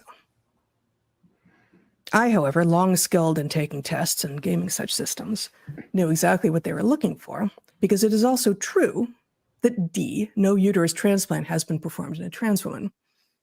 And that is, of course, the only correct answer that they will accept for this quiz, which you would be very well aware of if you had read the outline considerately provided by the AMA in order for you to gain as a physician your continuing medical education credits. And one more time, my screen, if I might, just want to show off that I did indeed pass. Here we go. This, you can show this. This certifies that I successfully completed this journal-based. She's a commissar like me. Continuing medical education activity. Should uterus transplantation for trans women and trans men be subsidized? If I had a state medical board or insurance company or anything that I needed to report my continuing medical education credits to, I could use this to demonstrate that I am in full current standing and I have been keeping up on my medical education and I really know what's going on now. So you can trust me, patients, with everything you need because I have passed this quiz. Yay! Okay. Here's the thing. Should these things be subsidized? Like, I'm on team Oliver Anthony here. I don't even think your fucking fudge rounds should be subsidized. Like, I gotta show the Billy how many Bragg years? song, but How I'll many probably years get- down the road am I gonna finally just relent on that? And be like, fine, have all the fucking little Debbies you want. Just no, we can't subsidize transplants, like uterus transplants. You're fucking insane.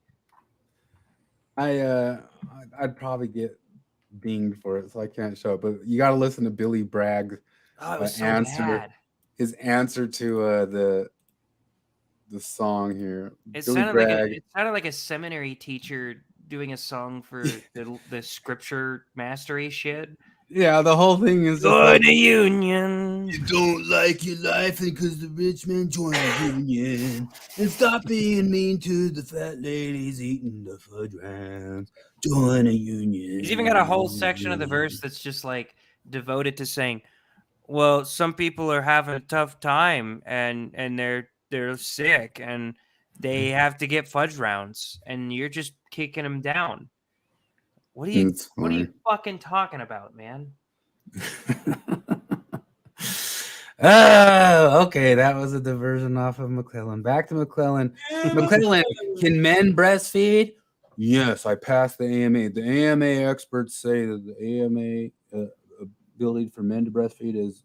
Wait, Jared, you let's look at your what you said to McClellan on the Ticker Talker. I know the Twitters about that.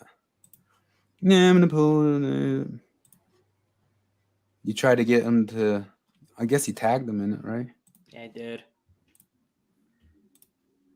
Present, share screen. Do you have a Twitter app on your phone? Yeah. Because when it changed to X, I pulled up my social media thing. I thought I had a porn. Like, when did I download a porn app? Yeah, my brain's never gonna change over on that one either. Yeah. Hey, look at this. I follow Live the TikTok, Dan McClellan, and Saint of the Pyre. Wow, that is a twisted, windy road of people. Desnat. Look at all that Within Desnat. 2 weeks, I should be I actually lactating. got praise from a Desnat just earlier, but it was Guadamax. Yeah. The rest is I wanted to be able to lactate. And today, my doctor, after my EKG, Can you hear that? Yeah. So something happened because I listened back to one of the other ones where I know that we heard the Twitter thing, and when I listened back, when it went to the Twitter thing, it just went silent, and I don't know if YouTube edited it out. Yeah, we'll have to check it out on this one, I guess. results said that she's feeling confident enough to start me on this medication, Reglan. And it has some serious side effects, but I'm only going to be taking it for 2 weeks, up to 3 weeks possible. So within 2 weeks, I should be lactating. The rest is on me. I'm going to have to pump and keep a supply. This is the tough part. I have one pump. Why on earth would that? I need two. Why on earth that would be? Would that be something that somebody needs to do? And They read Foucault and they the amount of believed it. lactate, the amount of pumping that I have to do to lactate is going to require a better pump than what I got. I mean, I have electric pump, but I need the two of them, and I need them where they're more compact. And I'm going to start a GoFundMe. I need some help. Or if anybody's got one, they want to donate, please put it in the comment. I need a good one that links up to the phone where it's more discreet, because I'm going to have to pump a lot, and that means I'm going to be running around out on the streets pumping. Okay, are we still on board with the whole autogynephilia is a lie thing? Is it like after watching this, she's like, God, I'm gonna fucking pump. Oh my God, my tits are gonna spray milk. There's obviously like an exhibitionist thing going on here. Like, no, you want to go and pump in public. Like, that's going to be a big reward for you to cause that kind of ruckus and get that kind of attention. No, this is just the reason I brought it up, and the reason I tagged him in it is because it's one of those the principle that I always call the "you know what I fucking mean" principle. When McClellan is arguing with his ex-political opponent about if males can breastfeed or not, I'm like, no, you know what he means, right? There's not a lot of people that don't know that under certain conditions men can lactate. He's saying men cannot breastfeed. Okay, so in your infinite expertise, Mr. Dan McClellan, would you suggest to this gorgeous woman here that she is safe to breastfeed a baby? Would that baby get the full nutritional value from breastfeeding from this woman? It'd be fun to just like sit a bottle of it right in front of them and say, "Hey, want a sippy? Oh! Want some of this for your coffee that you don't drink, Mormon?" Let's see here. Yeah, do you want to keep going on that one, or is that enough of that guy? No, I don't care. Oh, girl! Oh man, I'm gonna get kicked off. You son of a bitch! Do you see a Benjamin Boyce got like a 2-week ban for just having like a COVID episode? Oh, and yeah, they're bringing it back, man. We're gonna have to be masking up again. Yeah, we gotta get ready for the COVIDs, man. It's gonna be so much fun. Anyway, back to Dan. So he threw Mormons a couple bones where they got a couple things that seemed to be right. One of them was he said that the book somewhere at one point or another did talk about a heavenly mother, and evangelicals don't want to hear that. And then he says the Bible also talks about creation, not ex nihilo, but more the Mormon thing of like arranging matter, heretofore formed or whatever sort of deal. Then he goes into the first take on the homosexuality, calling it a category error, that they made a category error because the Bible, once again, he goes into all the detail of just saying it's just talking about a very particular part of sex, and it never talks about homosexuality. Nobody had that concept of homosexuality back then, but it's innate and immutable. Why? He says it's all, why are we, then he goes into the Foucauldian thing of like, why are we picking and choosing what things we still hold to and don't? It's all just power and power values. So this is always the step back that you take with a postmodernist, which he literally is, or post-structuralist, is that if it is all just power negotiations, then you too, when you negotiate, are just negotiating your power negotiations. And I know you guys try to wave your hands away for that of saying like, but I'm just siding with the historically marginalized, so the power needs to be flipperooed. It's still just power. If it's just power, so what? You do that for 500 years and you just reverse that, and now it's just been the other side that oppressed the other side for 500 years. Sounds like an eternal problem there for you fellas. John Dehlin says, man, some people sure seem to say studying takes away sacredness, but why would they say that when it sure seems like you, Dan, can triple down on sacredness by studying this stuff harder, which I don't get how they keep trying to like make that argument, because I don't see how it isn't just apparent and plain that his whole idea of studying the whole thing is demythologizing it. I mean, is it not just demythologizing? That's all it is. And then they make the argument of like, wow, it's way more rich and it's way more exciting to take it from this data and atheistic viewpoint than it is. I contest that. Like, I don't know about you guys, but I would think the Bible would be more exciting if I just believe that stuff outright. I mean, is that just me? Oh, hell yeah. No, that's the thing. I was able to read it through the entire standard works one time on my mission when I believed in it. But man, now you can't convince me to read the Bible. I don't know. I think it's worth learning about, and it especially helps because Sure. like you're gonna know Dante better because you learned the Bible or some sort of thing like that, or some sort of poetry or some reference, because it's always referenced in all poetry all over the place. But I would be way more excited about it if like I was pretty sure it was real.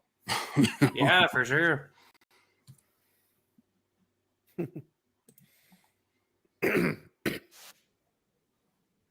Okay, so maybe you want to hear this because Flip's been arguing this and he's brought it up a couple times. He says the faith means believing things that the data don't support. We want to do a clip at all, yeah, because that's the thing you've been on about a little bit, Flip, and then you say that you agree with the McClellans and the Langs of the world about that. 354. All the stories about faith in Ensign magazine, all the stories about faith in General Conference, all the stories, like, I mean, go the LDS Church website entry on faith. Like, this is one of those, like, it's kind of a hatchling thing where they're like, well, no, faith was never meant that. It's like, yes, it did. Yes, it does. It's kind of the point. Yeah.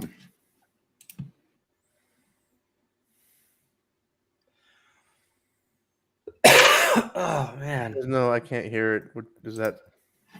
You're not hearing it? No. Oh, bitch. Did you play it yet? I didn't even. That was already playing. Oh. Shit. Why? Why does it pick and choose when it makes? So why did Trump get indicted this time? I haven't even looked into it. Racketeering. It's the old reasons. It's just he finally got a. He tried to get the election overturned with his. The Georgia thing. Yeah, okay. It's the Georgia one. It's just now he finally has a mugshot, and people are like, that mugshot's going to go down in history. You're going to see it on T-shirts for forever. For sure. Do you hear this? Come on. I'm not saying it's impossible that most. Okay. I'll just leave it at that. This existed. I'm just saying the data don't support it, and that's simply the reality. If you look at all the available data, it is an implausibility. It's not an impossibility, but it is an implausibility. And so I'm siding with what the data support. And I think many members of the church have become, to some degree, comfortable with the fact that faith frequently means accepting something that is not supported by the data. And so I have always framed things in that way to try to be as clear as I can about what I'm saying. And I think that has made it so that I think that has defanged a lot of what I'm saying. I'm not saying members of the church are all wrong and you have to reject this, otherwise you are some deluded fool. I'm saying, hey, the data don't support this. What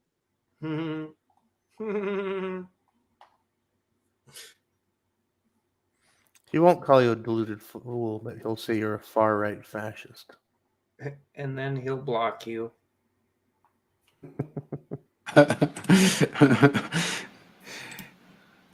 Yeah, I mean, what's the words he uses for fool? He uses blithe. Wow, whatever. He says top 5. They got into the top 5 implausible Bible things, which then they also did another 5 hours on that. So I don't know why they did this twice, but no Moses. Probably no Moses. That's something that shocks the people. But I mean, I think Mormons believe in a Moses. John kept getting real giddy about saying like the Tower of Babel isn't real, which if you listen to John Larson and him, they think all of Mormonism hinges on the Tower of Babel being real. And if the Tower of Babel is not real, none of Mormonism is. Isaiah was written way later. Actually, if you listen to this whole entire thing, it says most of the whole entire book was written way later. Predictive prophecy cannot play a role in anything. I think some of that's kind of stupid because he gets into a lot about how he says like revelations and all those things can't be anything but prophecies for that same first century type stuff. But I think there's plenty of stuff in those types of prophecies that talks about like Peugeot style repetition of patterns. You know, people can. I think he's right in saying that like people think that there's going to be exact things that happen an exact way from a biblical view is probably up in the night, but recognizing that some of the patterns of history are things like the World Economic Forum people thinking they're going to get a centralized control on all of humans. I think there's a lot of stuff you can read in the Bible that sure seems to mirror a lot when maybe Rome or whatever was trying to get centralized control of all humans or something like that. And so, you know, and then predicting it will all fall down and then Jesus will return. To me, I think it's perfectly fine thinking some of the symbolism of that could be for this day or that day or whatever day. But I haven't released it yet because I had a second episode with what's his name from I forget his name, Leland, and he talks about like some of the prophecies and stuff he believes, the Ezra Eagles prophecy that they believe is coming up. And one of my main points of listening to the whole entire thing is like, if you listen to all those people who believe that stuff and think this specific thing means that specific thing, I even asked it in like, does any of this mean that you've got to go take some actions, or are you just waiting for signs? I'm like, well, we're just waiting for signs, you know?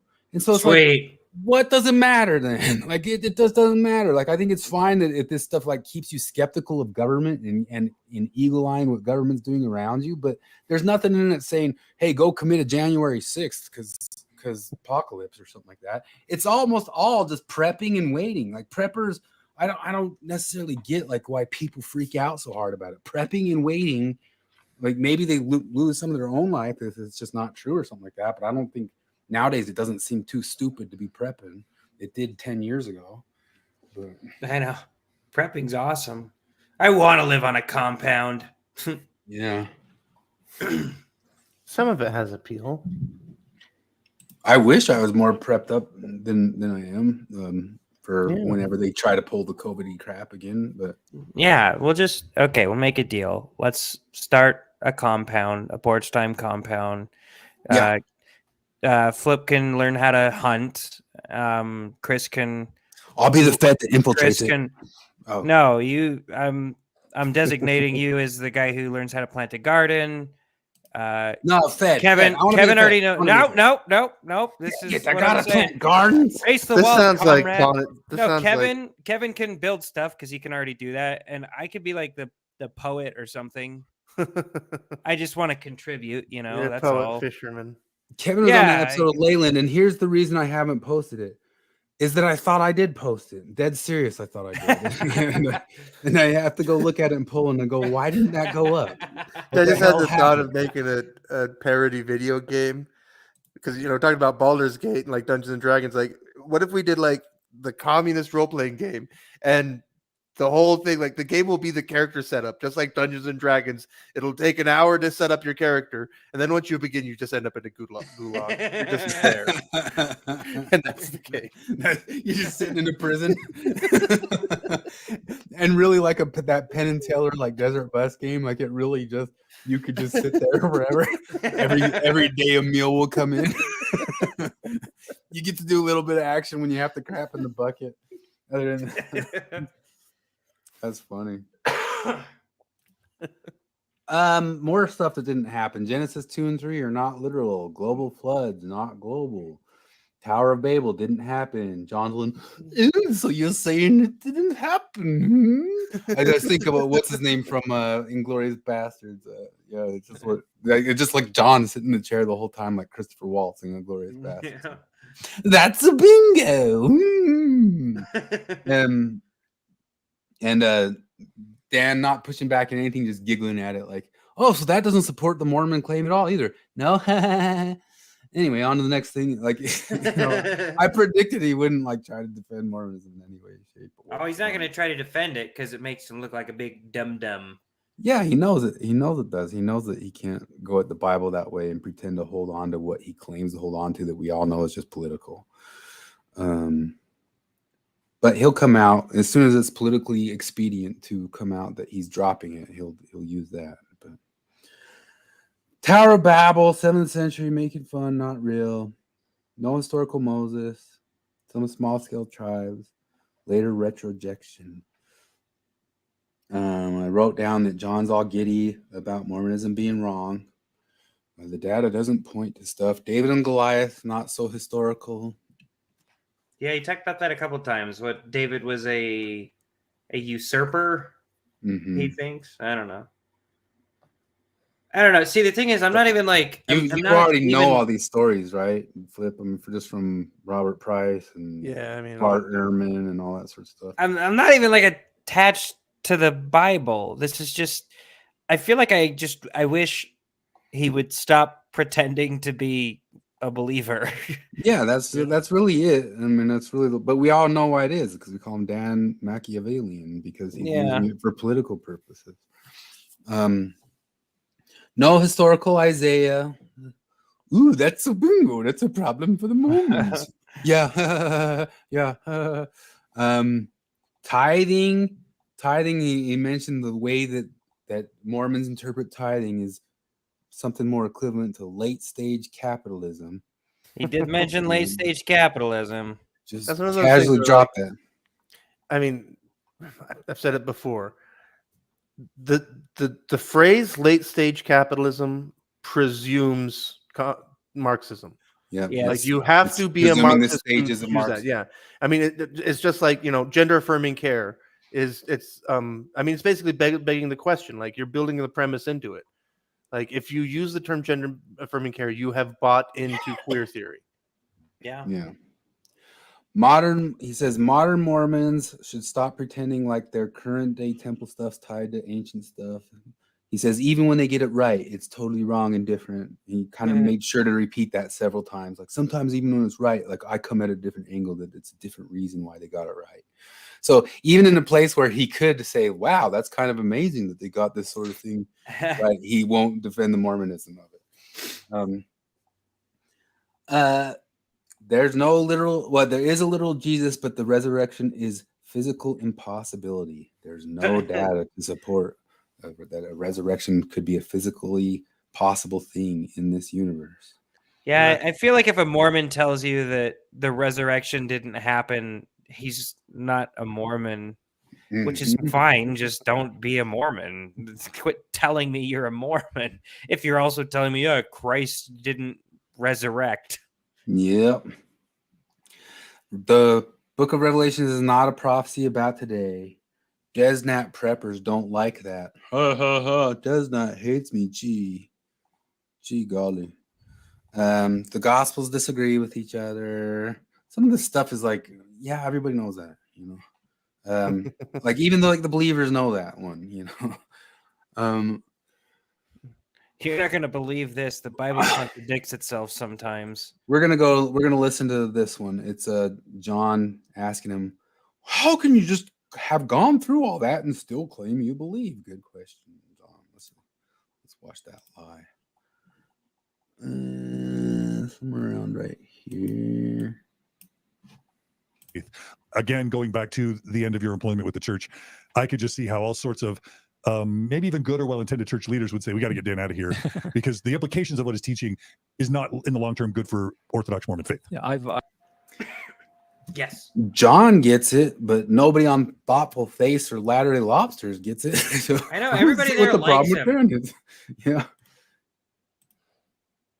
Go a little slow. Let's see what his answer is. I've never heard any indication that such discussions took place, and I was supported by my leadership in the church office building, and yeah, so there's That stuff, like his answer to all that stuff, kind of flies in the face of some Dehlinism and the claims that Mormons just demand pure orthodoxy and that sort of stuff. But I do think it's kind of strange that it would be that way today, because I think we'd all agree that this wouldn't fly in '97 or '98, or I don't, when was the year that turned around where this suddenly could fly?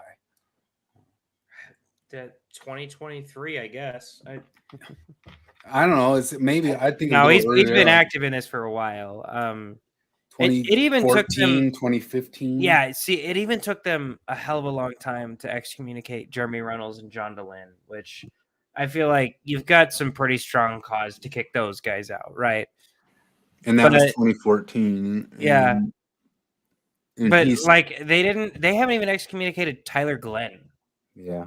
Which, like, he did things that most Mormons might make you think would send you to outer darkness. Yeah, he's got that video where he's spitting on Joseph Smith and all that sort of stuff. And he's showing like the temple handshakes and shit like that. And oh yeah, man, I honestly, I just wish he would have done it to a better song.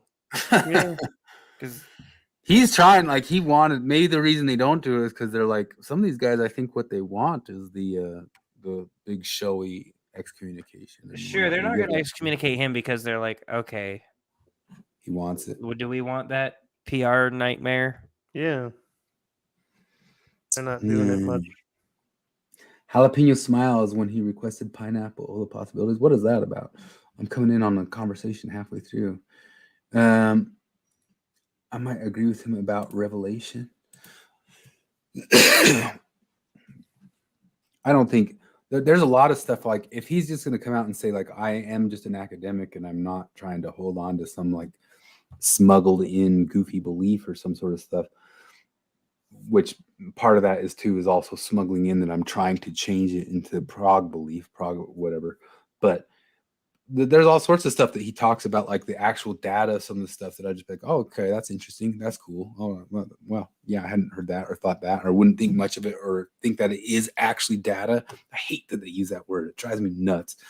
I guess like I was looking up because like if we're talking about history or stuff like that, because if you listen to a lot of different historical people, how many times do you hear the word data drop? Like I listen to Dan Carlin's Hardcore History, and like, well, when we listen back to Caesar and going up against the Gauls, the data says that Caesar walked up, and the data then claims that Caesar tried to fight himself inside the battles of the Gauls, but the data, I always kind of think when you have a humanities person dropping that term too much, which when the first person to ever do it, I always focus back on like Lacan and postmodernism, that if you're trying to sound like an MIT professor about your humanities stuff, you are a hack. Ban me, Thoughtful Saints. I called somebody like that's what Flip can't say to people. But Dan, data can never be hacked, McClellan. Yeah, where's anybody else dropping the word data that much? There's something about his terminology and the way he reuses the same terminology over and over again to sound like an MIT professor. Just the other thing is, I don't know. Just it's one thing to use a word like that. It's another thing to like do the opposite. So much of the time. I keep going right there because this is where he claims that he has detractors across the board, so it tells him he's doing something right. I'm sure that there were people who were uncomfortable with it. I know that there were folks, again, particularly on Twitter, who were uncomfortable with it, and that there were folks from the general public and even from BYU and elsewhere that were. There's something about an interview where he comes off more humbly than he does on his TikTok too, which honestly, like if he'd always been this way, I'd probably have taken less issue with all this stuff. You know what I mean? But he's just got like such a smug way of delivering stuff on TikTok. Complaining, but that never resulted in any disciplinary action of any kind against me. And so, yeah, I was quite fortunate to have quite a bit of support and even some fans there in the office who occasionally recognized me in the halls and told me they appreciated what I was doing. And that's something that I've also found fascinating is I have detractors across the entire spectrum from faithful Latter-day Saints to former Latter-day Saints to atheists and everything in between. And I also have supporters across that entire spectrum from faithful Latter-day Saints to former Latter-day Saints to everything else. And I've considered that as long as I have supporters and detractors across the entire spectrum, that I'm probably sitting in a sweet spot, that I'm probably doing something right if I'm sweet spot. Sweet spot way over there on that there left, Dan. Not in the middle neutrality, super neutral, whatever land. He's so good at pretending. Yeah, that's always the question: is how much does this guy believe his own crap? Was TikTok related to your departure from the church? No. I just started making more money online and I could make more money.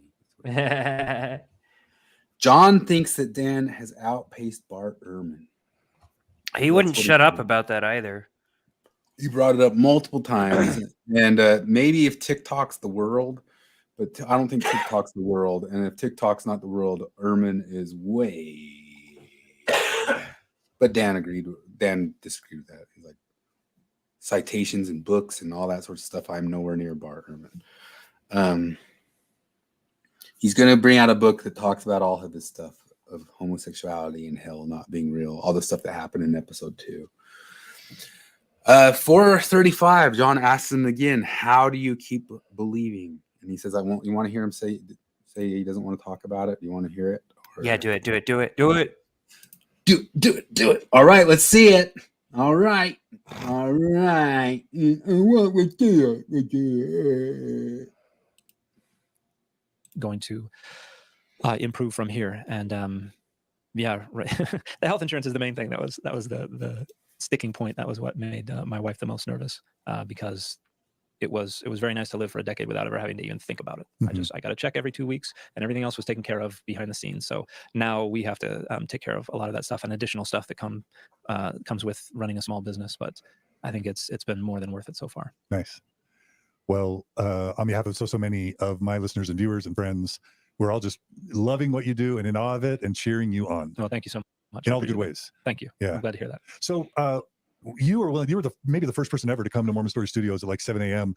because you had a hard stop in an hour. And so we plan to do maybe 2 episodes during that time. And I'm going to have to talk to you off camera about what we do, but I'll just say this is to end this episode. There's at least 2 more episodes I would love to do with you. One would be your views on how people aware of the issues you're aware of maintain LDS belief. So not getting into your beliefs or disbeliefs, but like if somebody wanted to know all that you know about both the Bible and Mormon scripture, but still believe, how they might do that. That's one episode that I think would be really, really useful to a lot of people who want to believe. And believe it or not, I, John Dehlin, and Mormon Stories are not about taking away belief. If belief helps people, as long as it's based in data and informed consent. As long as it's done your way, John, it's okay by you. I want people to have that option. Mm-hmm. So I would love to do that episode with you. And then the second one would be like what we talked about, which is like 10 things everyone should know about the Bible. Yeah.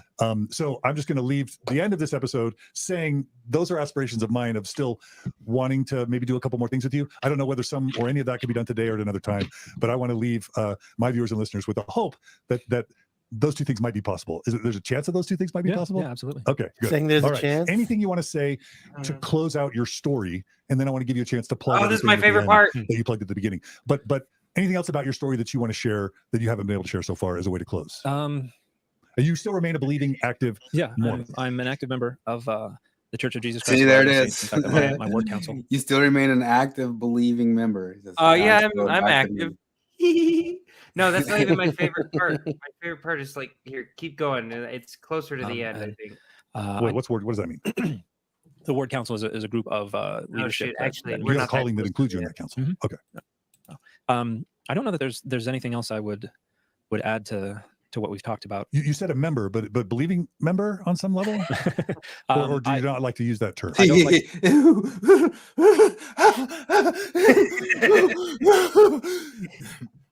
Well, one thing I've done on social media is say my beliefs are off limits. I don't talk about those, and so people say, "Well, how do you believe this? How do you believe that? How do you believe the other?" And my defense is to say, with all due respect, You don't know what I believe, and nobody's going to know what I believe outside of the places where that is relevant, such as in my ward building and things like that. So I don't say that not to hint that I'm not a believing member. I say that to maintain that strict boundary that I have set up. That I will say I'm active and in the church, but okay. Well, just for the for a interest of that second boundary, there, I thought you might be hinting that you're not an active believer. But since you told me you're not hinting that you're not an active believer, that I'm going to believe that. You can believe every word Dan say. set up and my methodological consistency, I don't address what I believe. And so I consider calling myself a believing member to fall into addressing what I believe. And so. Got it. Okay. Okay. And so anything else you want to end your story with before we plug all your things? I don't think so. Yeah. I didn't really talk about my PhD. I actually thought you were getting at that. Oh, man, I laughed like an idiot. I'm sitting there at work, and we got some downtime, and I get to that part. I'm like in the middle of typing some shit on the computer. I just start laughing like a moron. Well, we didn't talk about my credentials yet. Can we please talk about my credentials? I got a pretty big bulging PhD, man. We didn't talk about that. 448 says, if the Bible isn't divided, if that's where the data leads, that's where the data leads. That's all I had written down for this one. Part 2, Dehlin goes again into Bart Ehrman and how I think he's bigger than Bart Ehrman. 10 things about the Bible, and they're going to get into the 10 things about the Bible. Traditional Christians are incorrect. They have an incorrect view of the Bible. That's John Dehlin. That's how he said it. He says, well, why do you do that? And he gets into sola scriptura and inerrancy and that sort of stuff. He claims Latter-day Saints are more willing to not take the Bible or literally. John says again, like, I don't believe that you're not a little bit of a believer. And then he just kind of sits there quiet. At no point do I want to tear down other people's beliefs. I only want to share knowledge. That might have been the lie of lies of the whole 2 hours. Because I think it's all he does is on TikTok is go and tear down other people's specific beliefs. He's trying to tear down the beliefs that men are incapable of lactating. Yeah.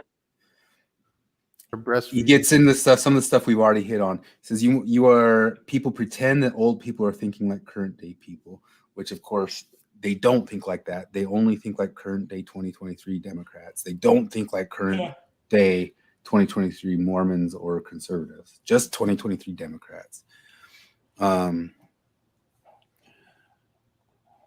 John just keeps repeating it again and again, like you could just tell he's excited, like, man, all this should make you question Mormonism. Oh my gosh. It made me think of did you ever watch The Interview? I never saw it. Was it good? Oh, yeah, it was actually pretty good. So that's the one where James Franco and Seth Rogen, they get an interview with Kim Jong-un, and so the government commissions them to assassinate him.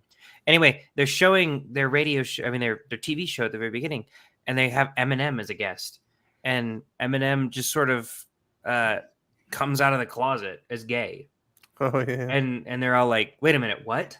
Do you mean gay like metaphorically? He's like, no, I'm a homosexual man, and I'm into other men. I feel like I've been hinting at this for a while.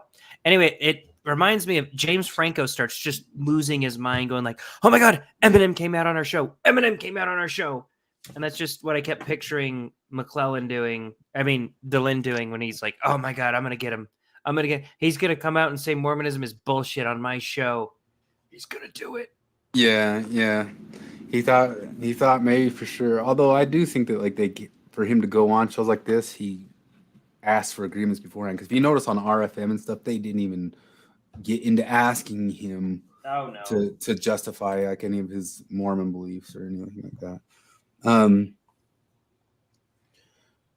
So John gets hung up on how Jews can still be Jews and be atheists, and he brings that up like 50 times.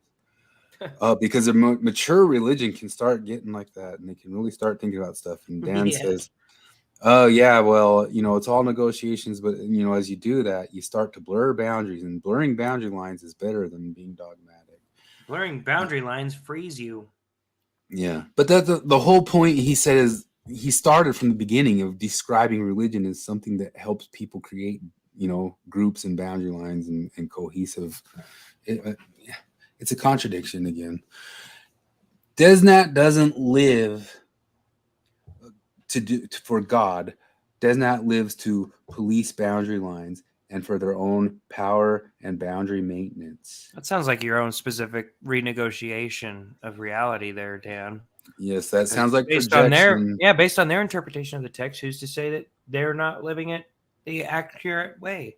As far as I can tell, you guys are just kind of constantly trying to draw a boundary line that cuts out Desnat people from your very religion. I mean, but you're concerned with God, not with boundary maintenance. Then they say, well, geez, all our modern stuff sure is biased and skewed. He talks about how Gnosticism and the idea of like revelations is anti-Semitic. And because all the old Gnostics said that they've got to get rid of the Old Testament. And he says anybody who says the Old Testament is worse than the New Testament is being anti-Semitic. I think that was kind of like a hot take, because you'll hear atheists or whoever say that sort of thing. Like, I like the New Testament, I don't like the Old Testament. He says if anybody goes saying that, they're an anti-Semite. Yeah, that's a take that's going to piss off lefties more than anyone else. Yeah.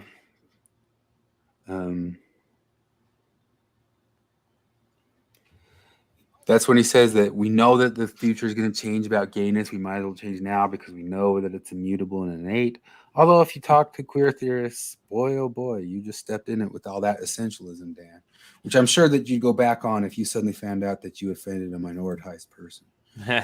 Then he talks about how, I heard somebody else talk about how like maybe Obama or some other different people were constitutional scholars. And like the reason that they were scholars or studied that stuff so hard is they were trying to figure out ways to break it and get out of it. And it just kind of, somebody talking about that made me remind me of like the types of people that Dan and those guys are. Is like, you guys are trying to figure this out so that you can figure out how to break it or make it yours. You're not trying to figure it out just to learn it or figure it out. Then he got into women.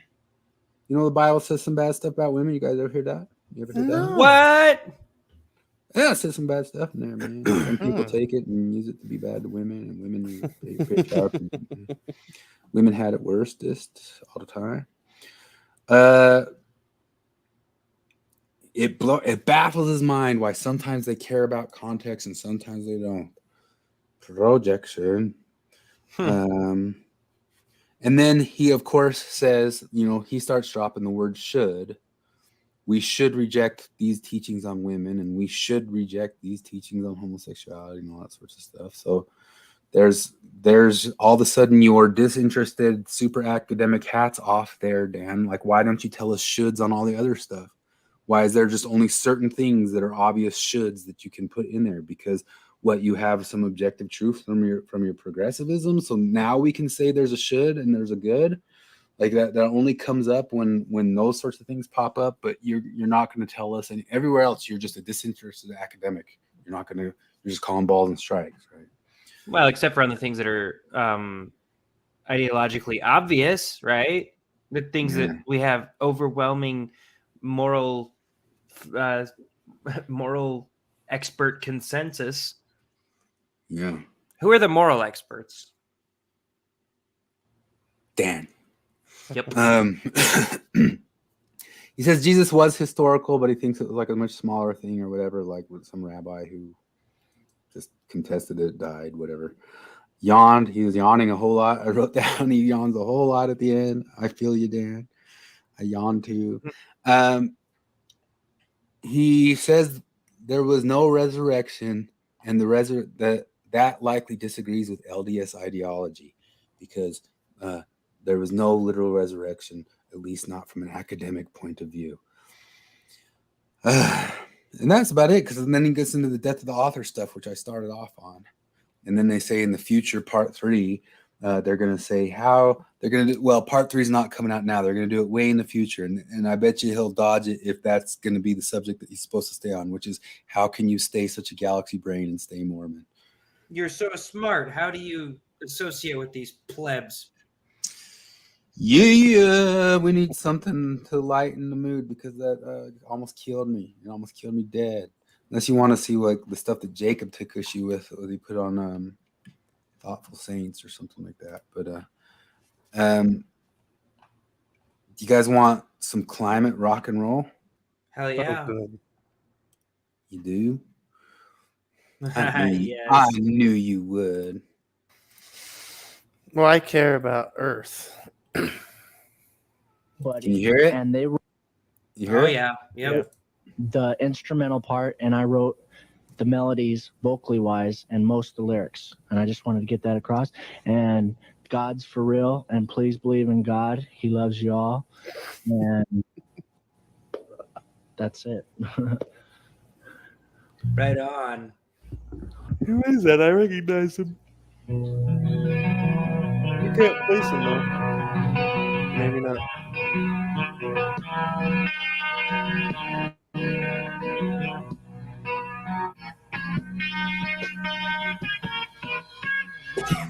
All the trees that once stood tall, they are gone now. We've watched them all fall. The skies are red, the seas turn gray.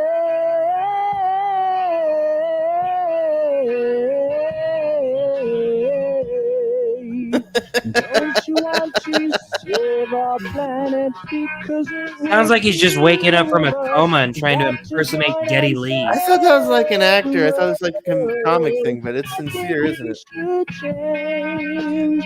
I think we should change. Yeah. That's so good, man. About the man in the mirror. Yeah, man. I want to show that Billy Bragg song so bad. I bet you. That was pretty great. I don't know if it would get you booted. Was that or not. dumber than Billy Bragg or not? So Not dumber. I don't know if it was dumber. It like Billy Bragg seems like he should be above doing the thing that he did. Like he should be. They believe it. Union people really believe in unions. All right, get No it. matter what. I'm not even shitting on that. It's just he kept preaching it. Like he wouldn't stop. It's like he got an idea for like a half of a verse and then he just drug it out for a whole song. Yeah. Man.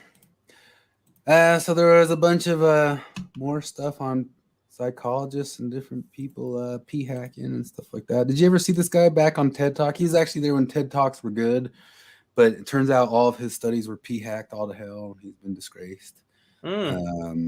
And this other Harvard professor, and then we had the professor from whatchamacallit. But man, this stuff is more and more stuff's coming out that most of what we know from studies of psychology is just pee hacked crap.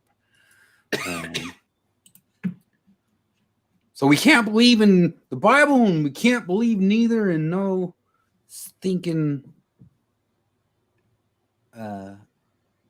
science, man. Do you want to hear how German would sound if you just like talked in their sentence thing, but in English? Yeah. Only you guys get interested in this, and the dozens of us who listen to the channel. Linguistics geeks. I love this kind of stuff. Literally into English. Hey, how runs it? I think I spied I find my key knot. Oh, it gives me really on the biscuit when I my key knot find can.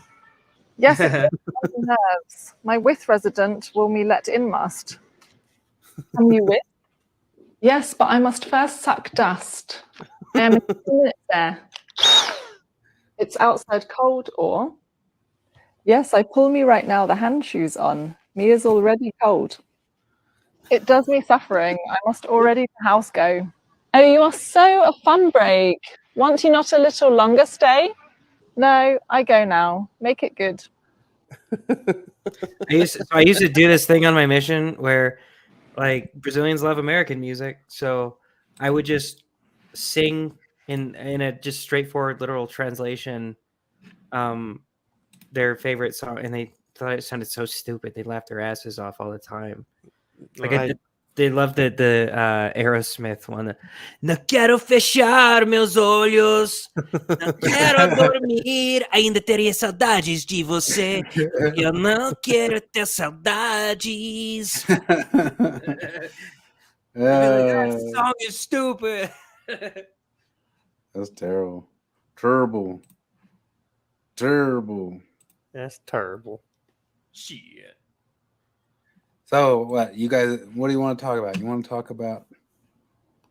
I wish Marty were still here so I could ask her why Bill Reel hasn't put out another episode of Story Seeds for Kids. Yeah, where are those story seeds for kids, man? I check it every couple days. I was waiting for the one on how the age of consent is bullshit. Yeah, that's got to be coming up. Let's look at a Trump in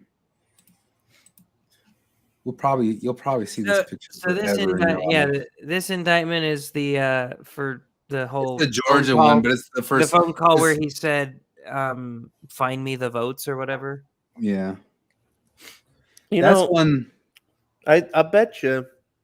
I think it's a strong likelihood that they make this like a campaign image for Trump. Oh, he has to.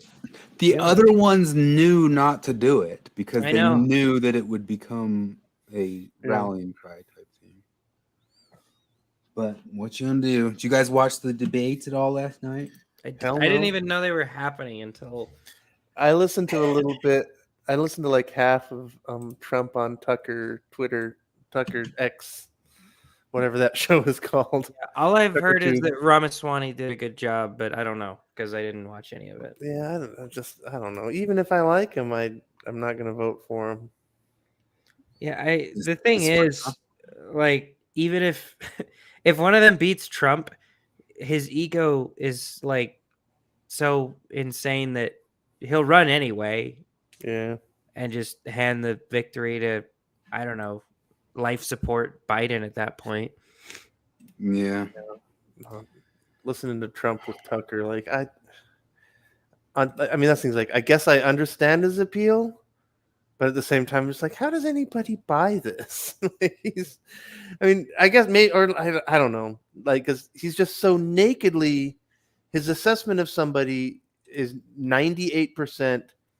Does he like me? If he likes me, then I like him. I know, and it's like, and he's so naked about it. He would have made a fantastic WWE I'll be right back. Announcer. Talk amongst yourselves. God, I love this. It's just amazing. I remember, I love this recent Wojak meme of the. Do you have a source for that obvious statement?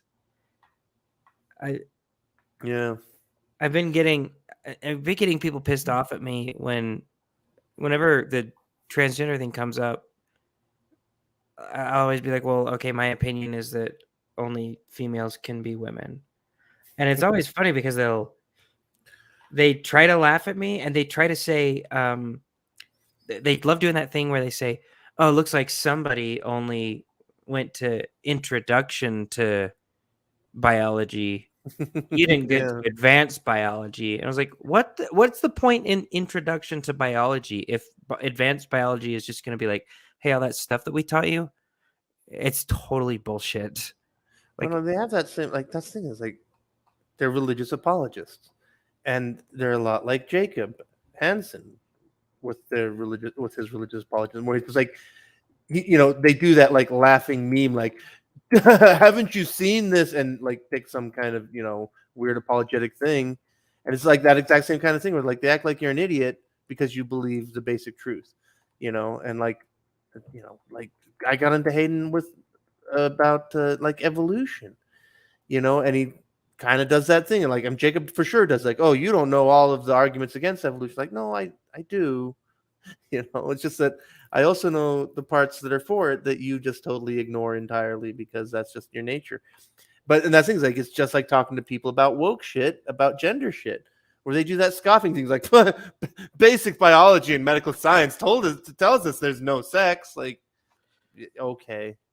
Yeah, if you want to hear something funny, this week, this dude at work, a couple guys got into an argument with like the one liberal at work who was saying, like, they were like saying that 9/11 was an inside job or whatever, and he was telling them that they were stupid. And his reasoning, and I've heard him give this before, he says the reason I know that 9/11 wasn't faked was because what possible motivation could the government have to lie to you about this? I was like, holy fuck, buddy. You picked the one terrible argument. Like, you're stupid. And anyway, after he left, I was telling those guys about it. I was like, look, I don't think that 9/11 was an inside job.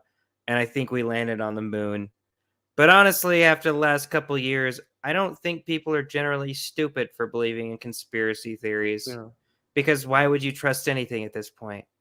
Yeah, Except for flat Earth. That's insane, right? I thought we were all going to laugh about that. And one of the guys was like, I'm not like a flat earther, but I was like, oh, fuck.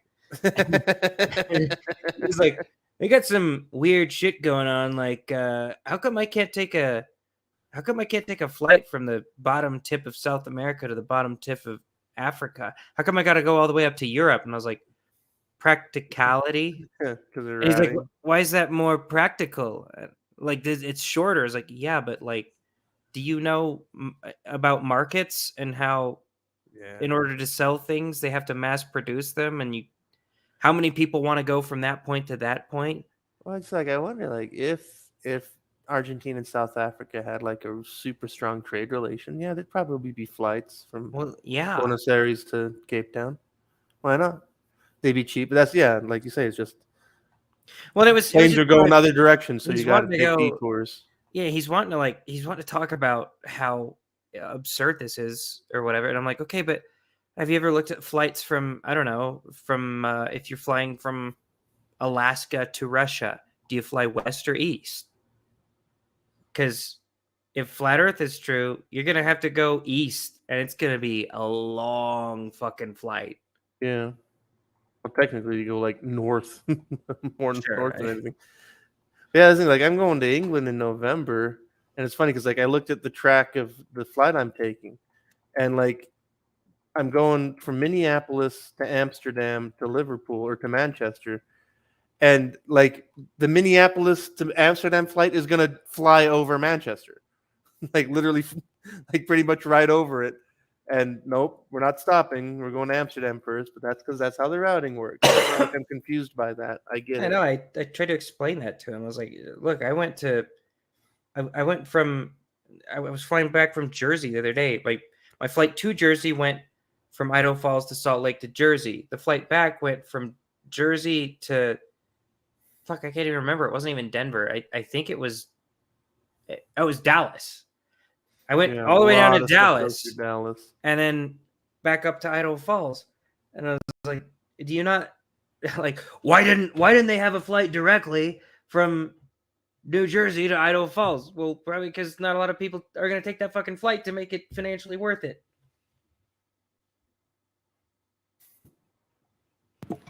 Yeah. There he is. Well, I've been here for a minute. I've been hearing the shit you've been saying. Just kidding. We was talking shit on you. What bugs? So I was sitting there thinking, like, why does Dan McClellan and Dehlin bug so bad? I really just kind of like felt done with it. I mean, we've talked so much crap on all of them, and they just kind of keep having the same stuff over and over and over again too. Yeah.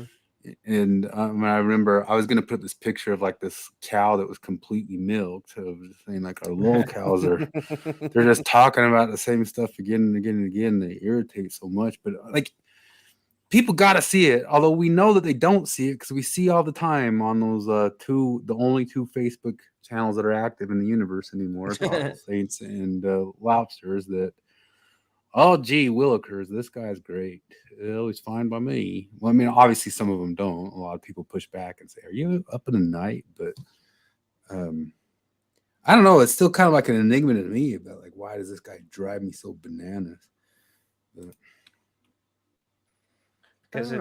Because your biases push you against fact and scholarly consensus like that. That's true. It is true. Yeah. The Republican Party has made all your opinions for you, and one of them is that you don't like them because they believe that gay people exist. I hate that so much. Yeah. It's funny, me. Every time I fill up my car with gas. I keep seeing, man, I keep seeing that criticism of his song where like, we are looking at the poor people. I was like, are you not allowed to be mad at people who are wasting resources?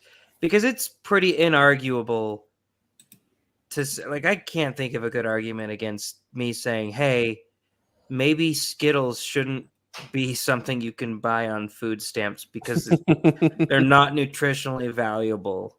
They're just shit. Like we're using charity money to pay for a drug, essentially. Have you ever gotten to really watch like all the or see or be at a point of sales place where you can really see all the stuff that people can buy with the food stamps? Like there really is no limit. I see it when I show up at a Winco on accident on the 1st of the month. When we were missionaries, one of my areas was the county seat of a really methy county, and like it just so happened that we got our stipend on the same day that the Social Security paid out, and there was one Walmart in town, and I used to joke that it was Jerry Springer Live, just fat people, spandex loading up with junk food. Like it was amazing. And then you always get the food stamps family and the non-food stamps family. And the food stamps family buys all the food and the non-food stamps family buys all the booze. And they share it amongst each other so they could just subsidize every addiction that makes sense. Symbiotic relationship. I mean, I've had friends that like people there will offer like, hey man, I'll buy you a bunch of energy drinks for half price or whatever because they just want you to give them cash and they'll buy you the food. So here's a representation of what our world really is right now. Right here. Don't even need sound with it.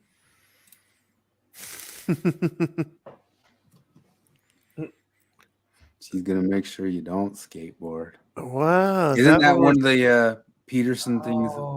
Yeah, Peterson, what's like the last rule in his first book is don't bother the kids while they're skateboarding. Look at this person. Look. Dude, that's funny. They say she's like idiotic Tiananmen Square tank guy. They say you should never hit a woman, but like, do they see her? Dude, that's funny. Like, I want someone to just fucking hit her. Like, what a smug asshole. Who is she saving? He's walking now and she's still going. Like, you got your wish. He's not skating. It's a metaphor for our whole society. Oh my God, you're right. She thinks she's really important too. This feels like she feels like the person wherever she works, she goes for all the administrative boondoggle bullshit jobs. She is to kids skating as Dan McClellan is to traditional conservative interpretations of the Bible. Yeah. That's the longhouse blocking you from all of your dreams right there. What does she think is going to happen? Like the cops are going to show up and be like, "Oh my God, here's a medal, woman. Thank you. She saved the day." And where was that? Was that in New York? Yeah, I think so. I thought that's what it said. A New York City cop comes up and is like, "Are you fucking kidding me? Somebody's getting mugged right now, you bitch. Fuck off." Well, they don't care about that either. They don't hear it. We need. You guys want to? Let's go to Mormoner and see if we can get a Seer Stone revelation for us. Let's see here. Share the screen. Video. All right, we pause it, and that's your new revelation from the Seer Stone. You ready to pause? Tell me when. All right, go. Dinosaurs are a scam by the Smithsonian to build more museums. That makes sense to me, man. I mean, I think it. It's sad the Smithsonian got woke. Should do one. Yeah. What hasn't gotten woke? That's true. In heaven, there are no Dodge Rams with way too bright headlights. What is with headlights? What is with headlights? Dude, I don't know. I fucking hate them so much. I can't see anywhere to go. Is it because my eyes are old now? Am I old, or are they really brighter? No, they have brighter headlights now. They're always like way brighter than my brights are. Yeah, they're not. It's gonna kill me. Like, knock on wood. Like, for real. Like, driving up the canyon, I drive up in the snow, and then all of a sudden I can't see anything because those brights are on me.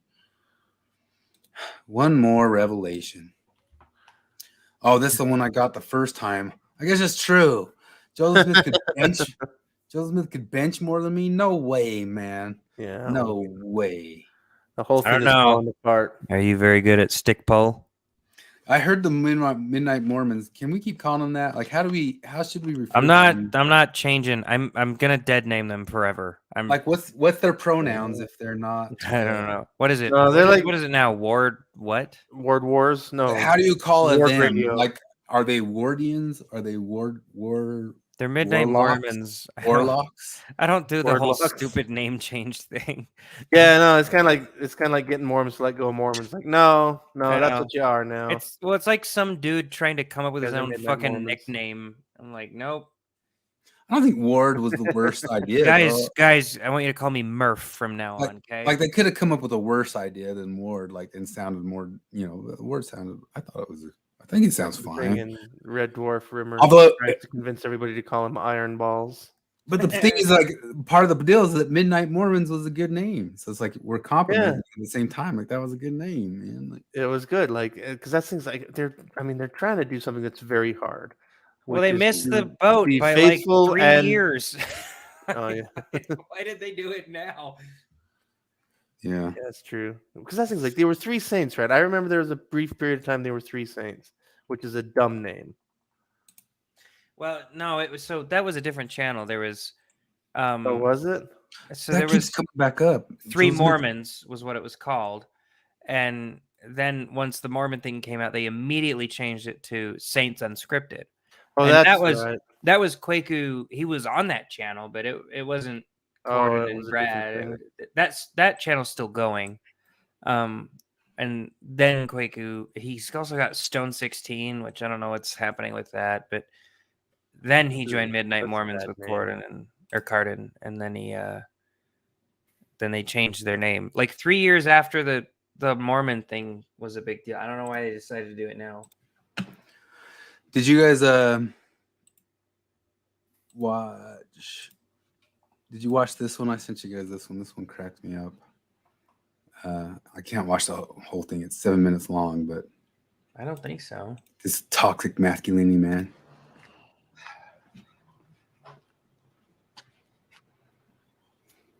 Fuck. I don't think I watched it. I watched part of this. Oh my god. That house is fucking cute.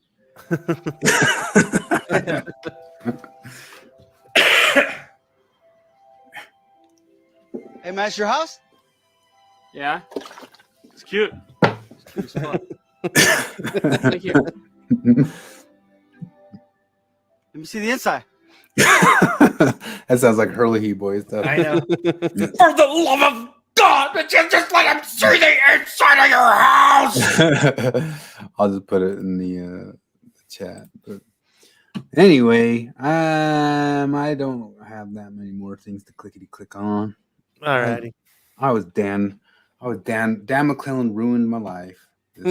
Here's one last image for you. I know Jared will love this. Is something you were kind of talking to Seth about, right? This right. Yeah. Yeah. Neil deGrasse Tyson. He's the 13th clown. Yeah. Oh Lord. He's a Cornwallis. He's that AI or is that a photograph? Oh, that's I think it's AI. I don't think he'd dress up like that. But I don't know. Anyway, I hope, because like the thing is, like, Dan was going on, John, we're like, oh boy, this will be a whopper. And then like a little ways into it, I was like, this is seaweed. This is seaweed. I know this is seaweed. Yeah. Blah. This is dumb. There's way more interesting things in the world than this, but we can't not cover double LOLcow. But maybe they'll fall off because they're not interesting anymore. What that pain in the ass. Anyway, any high note to end on? We got to end on one funny thing. I tried to pull whatever funny stuff I had. I can't. Like the wet rag that is John and Dan cannot be dry. It was a wet rag. I apologize. It's pretty. We could watch. Kara had that great little short. Oh yeah, you got it. Perfect. Last little bit. What Kara do? She said, believe it or not, she said some really fucking stupid things. What? Not Kara Burrell. She was only stupid when she was Mormon, not anymore. No, she was a dumb idiot conservative Mormon. Yes. This'll brighten the mood. This will make us feel smart again.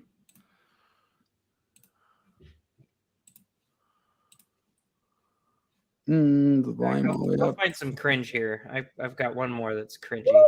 I've talked about Mormonism enough that I can deconstruct Mormonism from every different angle, 1,000 different angles. Give me something that This you is care old, about. isn't it? Tell you Yeah, why this one you is. should care about maybe leaving the church or waking up to the reality that it's not true. For instance, I was a very conservative woman in the church. I did not understand what these feminists were yapping on about. And I was very clued into my husband and my love for him. And it was literally listening to the trauma that my husband had in the church, whether it was on his mission or purity culture trauma or repentance trauma or just the expectations that were put on him to be the sole provider of the house. A stupid burden he's been carrying his whole life. He left the church before I did. I was more willing to listen to him as my male authority figure, almost as if you're supposed to in Mormonism. But me being clued in, I love how that just like immediately flips to the I feminist. know. I'm like, I don't know, Kara. Maybe he's your husband and you trust him. I think it's like the perfect description of like when a feminist pretends like they're suddenly like taking up the framing of a male, and it doesn't take even more than 2 seconds to flip into a feminist take. I just got a image from Christopher. Let's see here. Men need to know it's okay to go to the woods and never return, to be strong enough to crush your enemies, to need as many battle rifles as possible, eat raw beef and think of war, to break every gun law known to man, to ask for mercy from the Lord Jesus Christ, to talk about guerrilla warfare, to not follow the Geneva Code. That's pretty good. One more Kara one, and then we're outies. I can't find the one I was looking for. Well, the other one you sent, right? Oh, did I send them both? I You didn't know sent two. Okay. Yeah.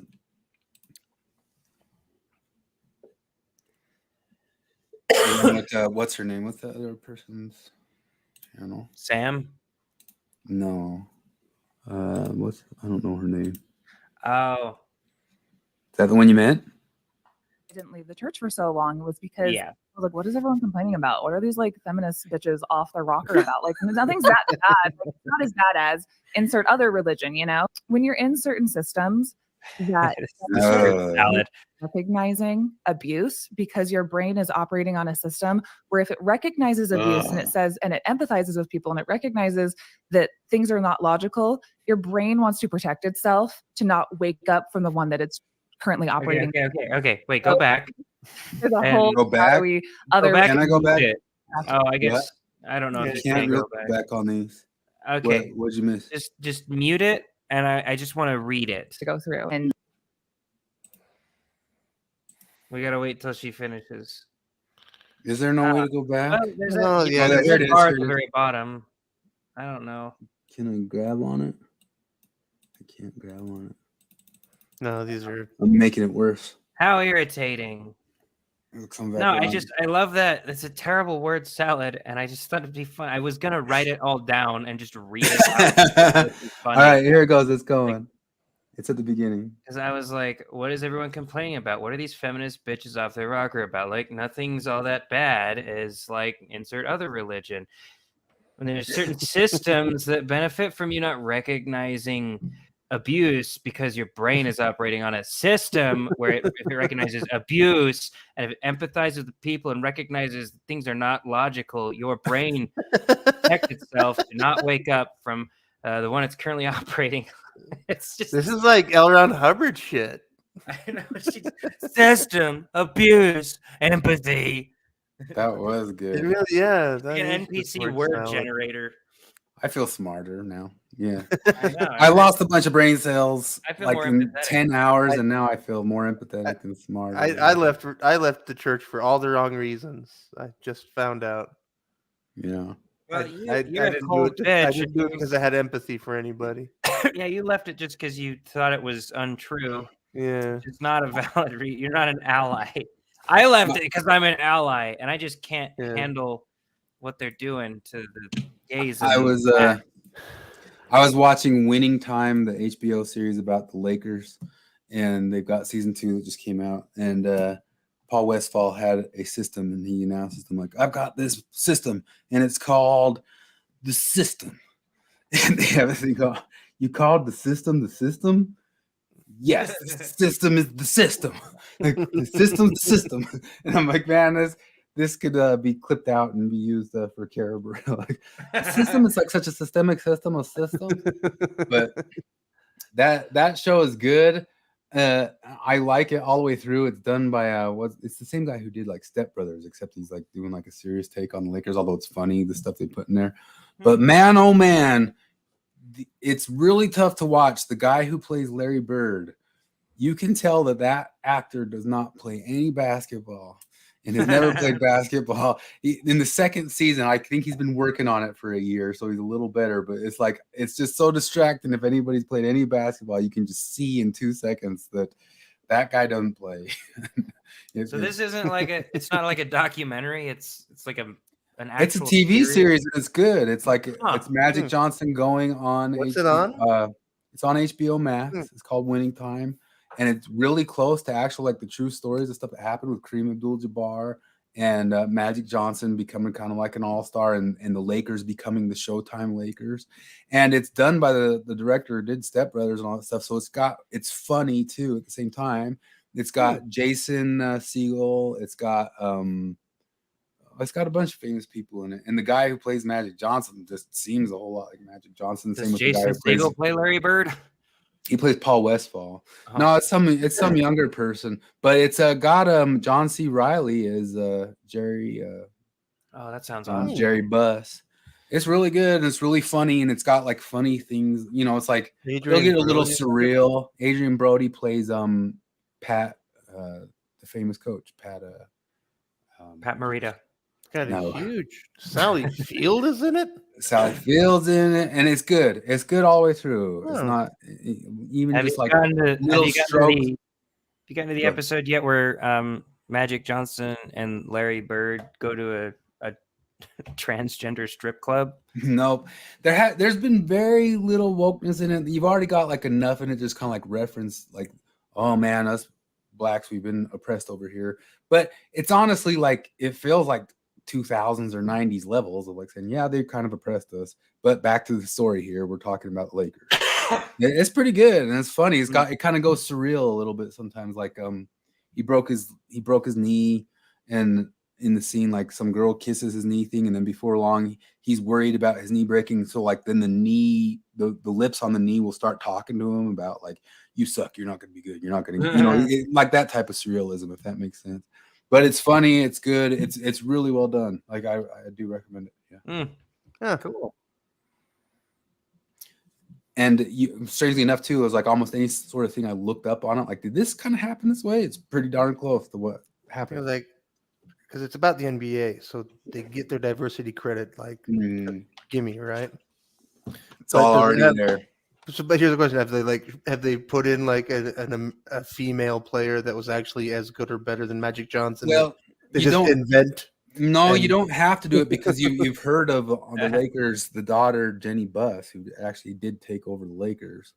So they just have her there from the, like, it's really the true story of her kind of being brought up under the wing of her dad to take over that organization. So they do have the girl boss in it, but she's a real girl boss that really exists and really did take over the thing. What? Yeah. So like she gets there by like totally putting men in their place and stuff, right? No, so far she's like- just a young girl who's kind of sweet and cute and just kind of learning from her dad. You mean wait, a woman had opportunity and competence and maximized her opportunity and competence into a leadership position? What? Yeah. The system doesn't allow that. So far, I would say if this show were made in '97, I wouldn't know the difference. Like it could have been made in '97. Wow. Yeah. So, Alrighty. Yeah. So check it out. It's not bad. I got half an episode of a dumb Jedi show to finish. But that's how it usually goes with this stuff. Is like they pull out the Oh. carpet from under it because you never know nowadays, even if it's something is going good for like a season. I heard that happen with Ted Lasso. Like the first season's great, second's good, and then all of a sudden they pull out the woke carpet. The first season wasn't great. It just wasn't all that woke. You could tell it was gonna get woke, but you could tell it was going that way. You could tell it was probably going that way, but it also just I didn't like it very much. It was just. It's like a lot of people raved about that show to me and said, "Oh, I really like it." I haven't seen any. Like all I know is Mike Stacklasa has only said one thing about it that I can remember, and that it's not good. Oh, really? That's all I really got to say about it. I was excited to see it because I was like, oh, Jason Sudeikis basically plays Ned Flanders. No, I don't like it. But winning time is good. I promise you, it's good. He's just like overly nice to the point where it's irritating, but it's like not all that funny. Yeah, I don't know. But if you think about it, like we already know in Winning Time that like things come. Well, there was a little bit of stuff, but some of that was a little bit true of like Larry Bird and Magic Johnson kind of be people, and there's like the thing in Boston, like, well, maybe the white guy will go over in Boston, but I think they just kind of played it almost exactly how it was. It wasn't like we don't want no N-word over here. It's just like, wow, that white guy will play good in Boston type deal. Yeah. Stuff, you know? But the guy somewhere down the line, although I don't know if the show's going to make it through the writer's strike, there was some talk that it wouldn't, but at some point down the line, Magic's got to get AIDS, right? So I'm sure there's plenty that they could go into with that. Then on top of that, we know nowadays that his kid turned trans. So I'm sure there's some place to go with that. But I don't know if the show's going to even make it that far. So how is Ashoka so far, or Ahsoka, whatever? Well, like I said, like I like that it's paced slowly. It's paced like Star Trek with action scenes interjected, and that's refreshing. It's not terrible, but it's not good. Like I'm a little bit curious about the story, but and also like I said, Rosario Dawson, just her performance is just totally flat. Well, here's the thing. I tried watching Clone Wars because I had a lot of friends that told me it was great, and it was just silly. Like I got a few episodes in, I gave it more of a shot than I should have. I got to the episode where Jar Jar Binks accidentally liberates a planet from the Confederates, and I was like, I'm fucking done with this. It's cheesy. I didn't even get to Ahsoka as a character, but that's why everybody loves her. I heard you had to know. I did see Detectorists. I liked it. I know I watched the first season at least. I think maybe I watched the whole series. I don't know. I don't remember too much about it other than I really liked it. It was really well done. What is it? I don't know what it is. It's a British show about metal detector guys. Like that's their big hobby, and that's the central the conceit. I don't know what you call it, but then really it's about relationships and their personal problems and all that stuff. It's just really well done. Huh. Well, that's something I'm checking out. I heard the Ashoka stuff that you kind of have to have more Star Wars backstory to even really know what's going on, and I don't have like I am Star Wars Jewish. I only believe in the Old Testament. Yeah. Oh man, the last couple of weeks, I don't know why, but I put myself through. I watched episodes 7, 8, and 9 for the second time in my life. Oh man. And then here's the weird part. I went and watched the prequels. Wow. And God, those prequels. I mean, obviously, episode 7 was fine and totally unremarkable. 8 was a mess. 9 was a nightmare and just incredibly stupid. But then watching the prequels, all this stuff jumped out at me that I don't recall ever jumping out at me before.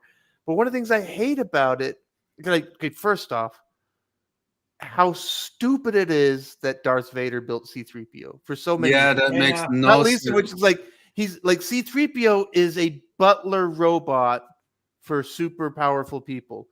And for some reason, like a slave boy, like what is mail order catalog? Like, oh yeah, I'm gonna build the Protocol Droid 3000. You know, I've got a soldering iron. It's just a hobby thing. It makes no dumb. And then he damn doesn't sense. recognize it later, you know. Well, they have a throwaway line about wipe this one's memory, but R2 is there too, and they don't wipe his memory. So I R2 know. apparently just knows all this stuff. But then also like there's a scene where like Yoda like is running away from Wookiee planet. He's like, "You fought bravely, Glockabok, and you, Chewbacca." And then just immediately thought like, "Well, wait a second. In Episode 4, they're all sitting around the Millennium Falcon." And Harrison Ford's like, "Oh, that's all a bunch of mumbo jumbo." Like, "Oh, really?" Your Chewbacca, ancient religion. Chewbacca never mentioned that time that he like fought a war with Yoda. I remember They're so I bad tried at to it. watch the prequels again a while back, and I got through Phantom Menace. I was like, this is pretty dumb. And I wasn't able to get through Attack of the Clones. Like I got like maybe 15 minutes into it. I was like, this is fucking unwatchable. And seriously, it was that point where one of the dumbest things ever happened. That dude tries to assassinate Amidala, and he what like they chase her. No, she gets. Oh like, yeah, they one. chase Yeah. they chase the assassin through all the shit, and it's this weird skin changer assassin. And he finally catches up to her, and he goes to tell him who's your boss, and it's Jango Fett, who's a different assassin. Who it comes to the assassination that he hired just in case she gets caught, so he can assassinate her. And she uses bugs to try to do her assassination, but I'll tell you the main thing that bugged me about the prequels was the midichlorian stuff. Oh yeah, and pretty like bad. that sort of thing is like trying to like the perfect. It almost even kind of works with some of the philosophy we're saying is like the demystification does kind of take stuff away. Almost goes in line with the thing of saying like the Bible would be cooler if you believed it than if you I know, didn't. like they're fucking space like- wizards. They don't need It's cells. like, yeah, you put in this sort of like scientism explanation into the thing, just turned it into barf like all the way through. Like to me, it was unbeatable to do that. Look at this. Vin Z popped up to gloat about a weaponized Department of Justice. Yeah, man, it's like the fourth time he's been arrested. Is this though? Like, I can't tell if it's meta or if he's. I mean, I don't know what to say because like he watches our show apparently, and then he must know that I don't think he watches. None of us are Trump supporters. I'm not. I didn't vote for him. I wouldn't vote for him. Like, he's not my Trump, and like, I'm not a Republican. I'm not a conservative. He's not nearly racist enough for me. I would say the arrests like- of him are ridiculous. Oh, yeah, no, Stupid, like, absolutely. bad idea, stupid stuff that the opposite side obviously screamed about. Yeah, because they're just endless hypocrites and don't mind being endless hypocrites. But absolutely. And I mean, I think Ben Shapiro's right that like they're gonna regret this because like when Republicans are in charge again, watch it all fly. Like if they can go after Trump, why can't It's just- a it's just Republican gonna Justice Department go after Hillary? the Yeah, glass why is not? broken. It's just forever changed, just like Yeah, filibusters. Just the like Republicans all are not gonna like stick to they're not gonna be principled just because you went low. Doesn't mean they're gonna go. They're gonna go just as low. You did a stupid thing. You broke the glass, and you knew you were breaking the glass, and you're retards. But and I'm not looking before you did all forward- that stuff. The Democrats were complete and total absolute retards anyway, and I don't know how anybody can not just like even if you can hate the Republicans with all your guts, but if you don't just look at the Democrat Party and see that that's a retard party, you are a retard. Exactly. All right. And I hate using that term. It's bad to use that term unless you're absolute retards. You don't have to be retarded to be a retard. Mhm. Anyway, should we end on Where's that later, retards? Later. Well, I don't think anybody out there is like some hard Democrat except for Vin Z. I think almost all the rest of us are pretty homeless.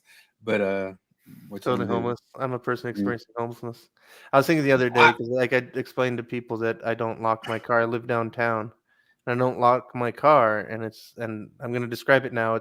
It's so that a person experiencing homelessness doesn't also experience smashing my window into a bunch of little pieces. I don't want to experience all these things.